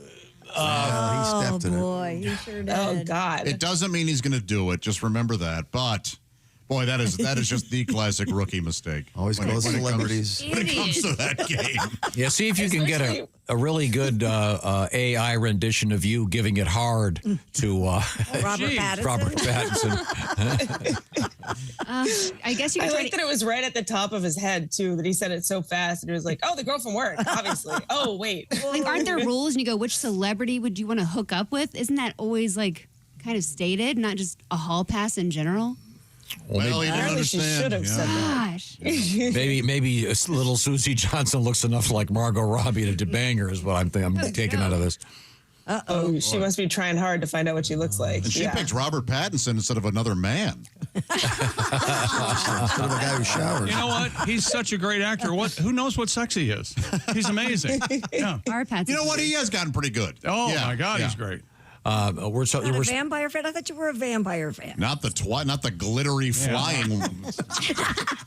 And they're making Twilight into a animated series. They are? Really? You weren't Team Bill or Team Steve or whatever the hell they were doing with that? No, I was not Team Team Jacob, Team Edward. Yes. We're talking with a comedian, Allie Breen. It is sexy time. He had that guy look like he could peel bananas with his feet playing the werewolf. You know what I'm talking about. If you're just joining us, hello. We are in the O'Reilly Auto Parts Studios. It is sexy time with our guest, comedian Allie Breen. What else is happening, Allie? Dear Allie, I caught my husband having an affair, and we've been trying to work through it and go to therapy. One of the biggest problems, though, is that he took his mistress to all the exact same places he took me. I tried telling him how hurtful that was, and he doesn't get it. He said, well, obviously I like those places, so why wouldn't I go back? You know, the mac and cheese. There's a real theme to dumb men in this segment today. Life in general. Really? Yeah. Wow. Well, no wonder she caught him if he's taking her to all the places they go to. And it's the only one you caught him with. What does she want to know if she's in? What does she need? What's her here? question? Sorry. Yeah, she just said, is this situation hopeless? Yes. So I don't know exactly what So when he takes her back to the same place, the guy goes, "Oh, hello, Mr. Johnson. Where's your sister?" What's he talking about? You again. That's that. It's humiliating for her, right? Yes. Kind of like. Yeah. Oh, Mr. Johnson, that woman has the same necklace that your sister has. That's tough. You're going to have to find a good concierge will keep their mouth shut. Am I right on that? You're absolutely right. Want to be tipped. Right. Yes. Oh, I feel bad for waitresses who work at comedy clubs because I feel like guys will come in with different girls and they'll be like, "Oh, good to see you again," and the girl's like, "I wasn't here before with him." And they're like, "Oh, yeah, right. No." No, Allie, this is I will ask a personal question. You are one of a handful of female comedians on the road all the time. Yes. Many of the male comedians are famous for quote unquote banging the waitresses. Do I bang the waitresses when I'm on the road? Either way, it would be incredibly hot. All right, Tom. Somebody want to get Tom a drink? One of my favorites. A friend of mine who owned a comedy club used to say he really liked it when one of the male comedians hooked up with one of the waitresses because he knew he could always get them back for the same fee. Have you ever had any kind of experience like that? Maybe not with you, but with your lady friends that are also comics? I don't. In the city, it's a little more common. Like the clubs, people are at them all the time, and it's a little more like incestuous. There's hookups with like wait staff in the city and comics. I've never hooked up with a waiter or waitress for that matter. I know a lot of female comedians who refuse to sleep with a glasses-wearing, chubby middle. Oh, you mean the one that has that great bit about the big clothing, the dress barn bit? No matter how. That's a classic. I think that's a panty dropper. You're about half fat and half horny. Am I right on this? No matter how much effort you put in. You ever had a woman say to you, "Hey, I heard your half bit.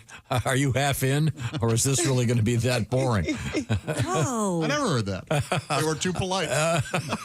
He's a thorough and generous lover. We know that. I know. I'm just kidding. And then half about Josh. Yeah, either you two are going to have to find new places together. That's hard. Yeah. That's hard. Now, have you ever hooked up with a waitress at a comedy club? No, I hooked up with an MC. That's a little more risky going out with a comic because you'll see them all the time, potentially. Yeah, thankfully it was, it was just kind of one of those, hey, two adults, have fun, and that's it. So, yeah.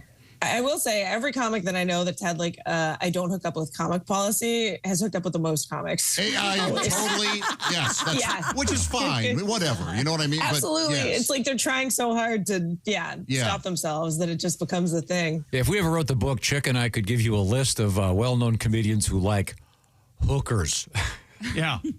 Oh, yeah. There used to be a group that was really open about it. Although, back in like the Patrice Norton days. Talked about trips to Brazil. You never feel more alive than when you're taking a buddy to go see a hooker. I can tell you that right now. Yeah.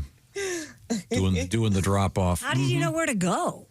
Oh, it gets around. Okay. Yeah. They know. I mean, the hooker. the comics knew where the hookers were? If you want a hooker, you find out. You just, Okay. Hey, where do I get Well, one? they even had that Robert Kraft going to places. I mean, yeah, apparently the word is out if you want to get something on the side. Some guy said, and I think this is true, Robert Kraft could have bought all the massage parlors in the United States and still had plenty of money left over, and I don't know why he didn't. But, yeah. Well, we're speaking with comedian Allie Breen. The show is called Sexy Time. We have time for at least one more letter. What have you got? Dear Allie, I'm 59 and I've never been married, and I just started dating a 47-year-old. The problem is I really like her, but I want to have kids, and I haven't met any younger women who want to date me. So this is going well, and then I finally did just meet a 32-year-old, but I realize I'm actually in love with my girlfriend now. Do I leave it in hopes of finding someone who will have kids with me or give up that dream? Surrogate. There you go. That would work. Surrogate there are other ways. Adopt. So, no, don't adopt. Bang the 32-year-old and then have her give you the baby. This may violate a few laws, but if the check is big enough, she'll go for it. Yeah, but don't go for that test tube thing. Leave it, and I'm going to need to take the baby. This sounds like an updated Dallas. Yeah. What the hell's happening? You could also kidnap. That's true. Yeah, I'm surprised the 47-year-old doesn't already have kids. Well, you can have them kidnapped. You wouldn't dirty your hands with that. True, yeah. Just go to a Target on a crowded Saturday. 1, 2, 3. Yeah, you're probably going to get a crier, but that's the only way to find them. They smell like chloroform. They're already being neglected. They need your help. Oh, we solved that. Okay, that's a good. We have time for one more, Allie Breen. What have you got? Dear Allie, I just got engaged to a really big sports guy, which is no problem. We have fun watching together, but he likes to gamble and he's gambling more and more. I think we're going to end up getting married. My friends are telling me this is a big red flag, even though it's kind of just football and baseball now. I don't want to end up losing my house in the future. How do I mitigate this? Oh, this is always just an itch, and they scratch it, and they get away from gambling. They just move right on once it gets out of becomes a problem. Just gets out of their system. Yeah, That's not addictive at all. Eventually, he's going to hit big, and you're going to get a nice big house out of it. So just hang in there. Listen to that. Only for a little while until he uses the house. Yeah. Sound advice. Roller coaster. So is it? Or Is you it could rob a casino. Either way. Is it a little bit of fun he's having, or is this becoming an obsession? She says it's becoming a problem. You know, that's serious. Then, Yeah. Be careful. Don't run his course, Tom. Calm down. Keep your money separate. No, there you go. I was just reading that, that's an option. I was just reading that because of all the legalized gambling, that they're going to create like way more gambling addicts because kids are starting to gamble, Yeah. But super who young knows? online now. I need to know if her friends are married. If they're single and they're all going, this is a big red flag. Right. It's probably not that big of a red flag. Those bitches just don't want you to get married. Really? But if they're all married, then yeah. It's a red flag. This is the most cynical I've ever seen Josh be. Usually it's like you're crazy. Everyone's just in love. Or is it sound advice? Josh is working on his new book, What Them Bitches Say. Bitches be bitches. And them bitches don't want you to get married. Yeah, it's nice illustrations. Yes. A lot of big teeth and lips. Allie, are you back in the city working this hot weekend? Yes, I'll be back at the Strip on Saturday and Gotham on Monday. All right. Well, thanks. It's always And a then pleasure. A few days off. You can reach out. Now, are you still doing your OnlyFans at ALLIB? Yeah, I said I was going to wind it down, and there are people that were like, "We're staying till the bitter end. You better stay on here." So I was like, "All right, I'm stepping up again." We know where you live. You're in New York City. We know. We will show up at your house if you dare to leave.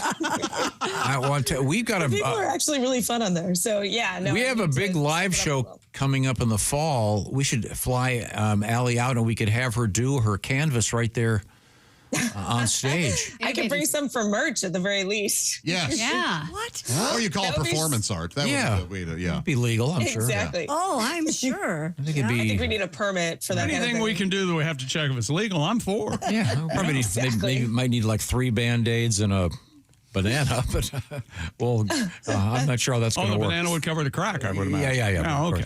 Yeah, thanks, Allie. Thanks, guys. Bye. Bye, Allie. Very, very well done. Now, We've learned a lot. I'm at a loss for words. Very well done. Right now, the Bob and Tom Show. This disembodied, far-off laughter that we're doing. This portion of the Bob and Tom Show, sponsored by Java House, the official coffee of the Bob and Tom Show. The official refreshments of the Bob and Tom Show come to us from Java House. Java House. Peel and pour, ladies and gentlemen. You don't need some newfangled machine to pass your brew through. No. Where is one of these? Okay, here we go. This is the cold brew Colombian. You take this little guy, you peel the top off, and voila, bingo, whatever you want to say, abracadabra. You've got your coffee right there. Or it could be a delightful green tea. Would you go see a magician that yells bingo? Bingo! Bingo, abracadabra, voila. It's a tea, coffee, lattes, energy drinks, hydration drinks. I love the Arctic freeze myself. Even hot cocoa or even cold cocoa. It's Java House. You peel and you pour.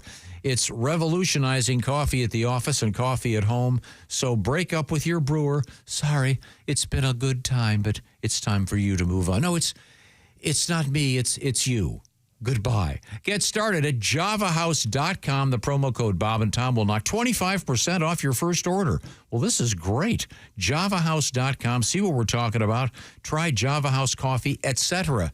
That, of course, is tea and lattes, energy drinks, hydration drinks, etc. Once again, it's bobandtom.com is your code word, javahouse.com. What's coming up, Christy Lee? Coming up, we have the big music festival in Glastonbury. We have cursive writing. We never got to this yesterday. And we have bears and honey coming up. All right, bears and honey, of course. What you don't like bears? Come on. We are in the O'Reilly Auto Parts Studios. This is the Bob and Tom Show.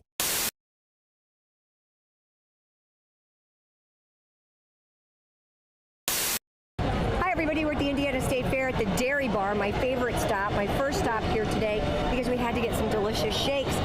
While I was waiting for Josh to get here, I noticed that I probably am skewing the median age. On an off day at the fair in the middle of the week, it's either 80 or 5. Yeah. Either way, there are a lot of strollers. And we're eating some milkshake. Christy got the chocolate. I got the vanilla. Should we do that thing where we do the flavor kiss, and get a mix?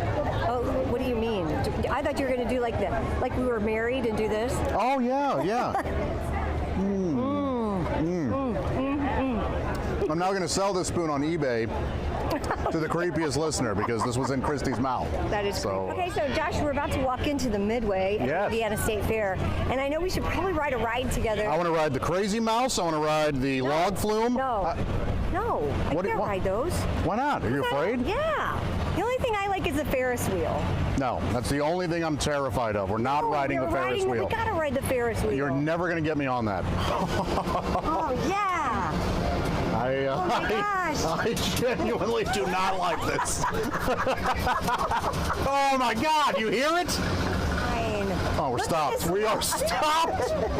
Look at this lovely view. We can see the Coliseum. Oh man. You can see the track where they, have some racing. And I'm sure. You can see the Midway. What a beautiful. I can see downtown. I can't take it. I don't know. I mean, there might be one way to relax a little bit. Okay. Sorry. I'm not here to make you feel better. I'm just grateful that you decided to ride this with me. I don't know, maybe we're stuck up here. We haven't seen to move That's for nice. a while. Yeah. Oh, here we go. Oh, I hate the way it moves. I can't take it. I feel like we are going down. We are. See? Now we're going back up. Very nice. Oh! We are swaying far too much. We are not swaying, Josh. Ooh. We are not. All right. Oh, we're done. Oh, damn it. Josh, I'm really sorry. I had no idea that really would get to you like that. You know what I'll do? Since you did that for me, I'm going to ride one of your rides. Oh, you really like that, didn't I? Maybe I shouldn't do that. No, I don't really want... I'm backtracking. No, I didn't mean that. I didn't mean it.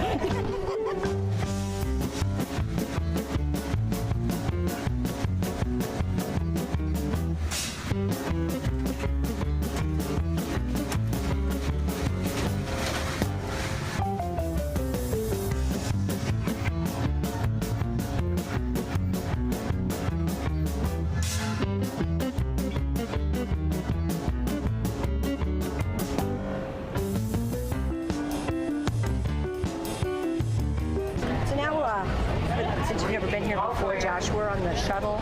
Yeah. This is the, powered by a tractor. If you're really into tractors and you've never been to the state fair, since I have to leave soon, you ought to go to Pioneer Village because there's a great John Deere exhibit. Okay. Also on the other side, the FFA has a wonderful little barn, and they've got little goats and little sheep and these really cool Indian cattle or something. And you can feed them carrots, and they're just adorable. There's also the Department of Natural Resources. You can see some pretty interesting things. Oh, I'm going to see all of it. And don't forget, you've got all these wonderful food vendors that we haven't even hit on. I mean, what do we get? Pork chop? I'm not too worried about that. I think I'm going to stick with stick with most of We pretty much ate a lot. Yeah, I'm going to stick with the things I can see.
The reviews are in, and America can't get enough of Chick McGee's Silac commercial. Fanatical fans everywhere are even watching it in reverse. This actually kind of makes sense. Truth is, you won't be finding any retirement checks in your mailbox until you first go back into your house and log on to SilacINS.com. At the Silac website, you'll even find a special link just for Bob and Tom listeners. Hey, hold on now. This part shouldn't be going backwards. There we are. It's SilacINS.com. Don't go backwards in retirement. Look forward to your retirement. Look into an annuity from Silac Insurance.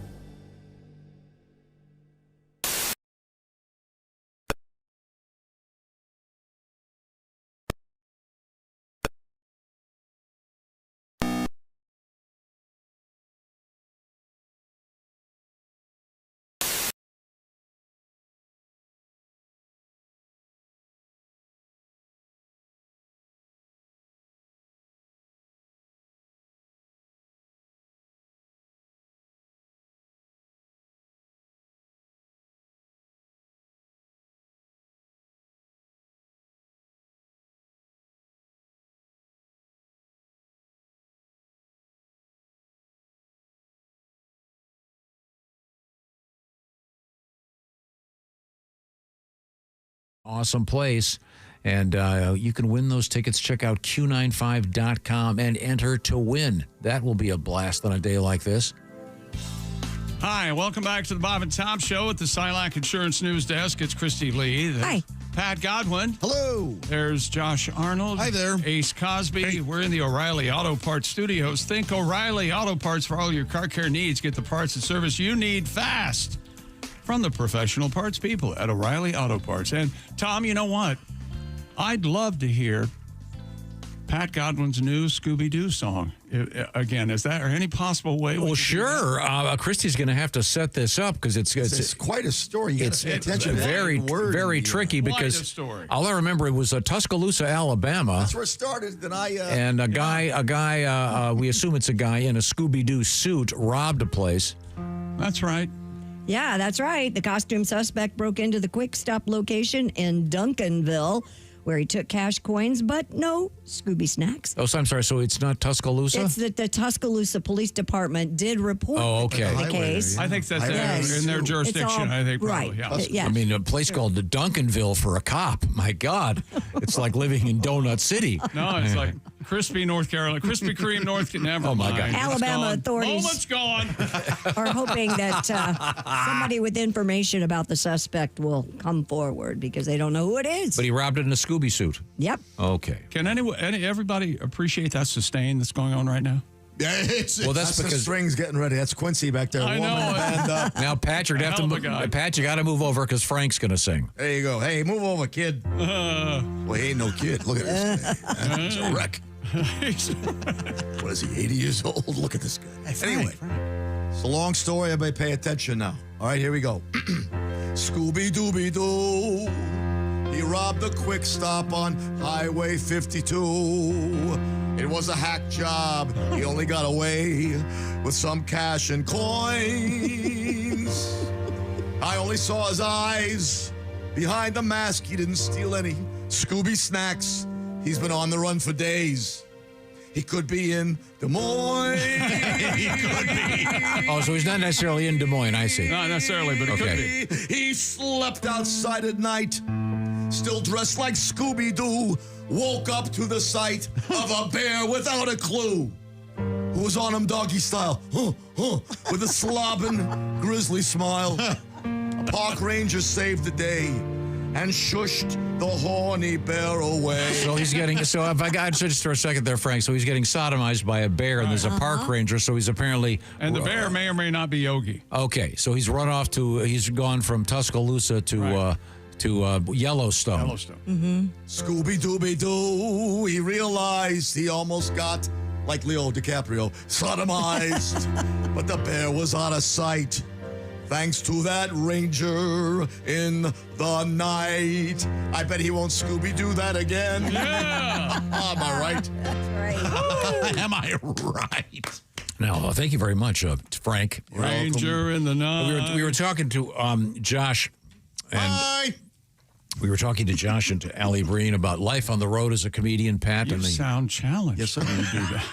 Yeah. You, Josh mentioned that. I was to the old story about the comedy club owner. He said he loved it when the comedians would hook up with one of the waitresses because he could always get them back for the same money. Yes. But you mentioned that your only hookup.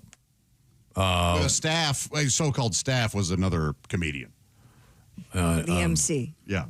It was Rob Haney. I was hoping you were going to. Amazing. I don't know if you guys know him, but amazing love. Exquisite love. So he opened for you. Or did you open for him? That's getting complicated. Pat, did you ever... Did I ever what? Never mind. I got the look. Did you see that? Did you see him give me the look? We have time to check in. We don't, because I want to do something we forgot. We told Chick we were going to tell him about this story yesterday about FOPO. You've heard of FOMO. So this is like FOMO, but it's called FOPO. Allegedly. This is FOPO. This is from Forbes magazine. A growing number of health experts say FOPO, the fear of other people's opinions, may be quietly holding many of us back. Often compared to FOMO, or the fear of missing out, FOPO refers to the anxiety that stems from worrying about others or how others perceive us. Psychologist Dr. Michael Gervais calls it a hidden epidemic, one that drains mental energy and fosters an unhealthy reliance on outside validation. So what does this mean? What is he trying to say? He says social media makes it worse, exposing people to the curated highlights of others' lives and fueling constant comparison. That means that we are all worried about what other people think of us at all times. Wow. To push back against FOPO, Dr. Gervais recommends developing a strong sense of personal purpose, something bigger than yourself. That can serve as a compass when navigating self-doubt and public pressure. I'm not trying to pick on Josh, but I remember when he came in one day, his therapist said, your opinions mean nothing to me. Well, that's the old saying, is that your opinion of me is none of my business. Yeah. It has very little to do with you. Right. Yeah. FOMO and FOPO. Mm-hmm. Do you have FOMO at all? Me? Yeah. Depends on what it is. Yeah. Not very much. Yeah, I don't. No, I have the opposite. Well, you know what I have? I told the gang this yesterday. You know your FOMO and your FOPO, right? Right. Well, I have the fear of retiring and not having enough money for food, and I'm forced to eat dog food. Oh, okay. It's called Alpo. Alpo. I can't believe you went back to that. Alpo. I enjoyed it. I thought it deserved a second chance. I think I enjoyed it very much. Admittedly, structurally, It's it's all right. it's missing something. I do have a fear of dating women too. You know what that's called? What? Homo? Sorry, Homo? He yelled into a microphone? Yeah, I didn't. Not my joke. He just set it up, and I think not saying it would have. Right. I believe he was asking us to guess, but You had to yell I guess it. you guessed correctly. Well done, sir. How does boo-foo fit into this? Well, I don't think it does. Okay, so much like Alpo doesn't fit in. Okay, thank you very much. Well, we'll get to the other thing that we wanted to get to, but we haven't gotten to. We'll get to that coming up tomorrow. I'm very excited about. Hell of a sentence. We'll get to the other thing we haven't gotten to when we get to it. Oh, whatever. So what I'm trying to say is, whatever will be next will be next. What did he say famously last week? We'll be right back, and when we do that, when you come back. Yeah, he goes, and we'll return. We'll do that when we come back.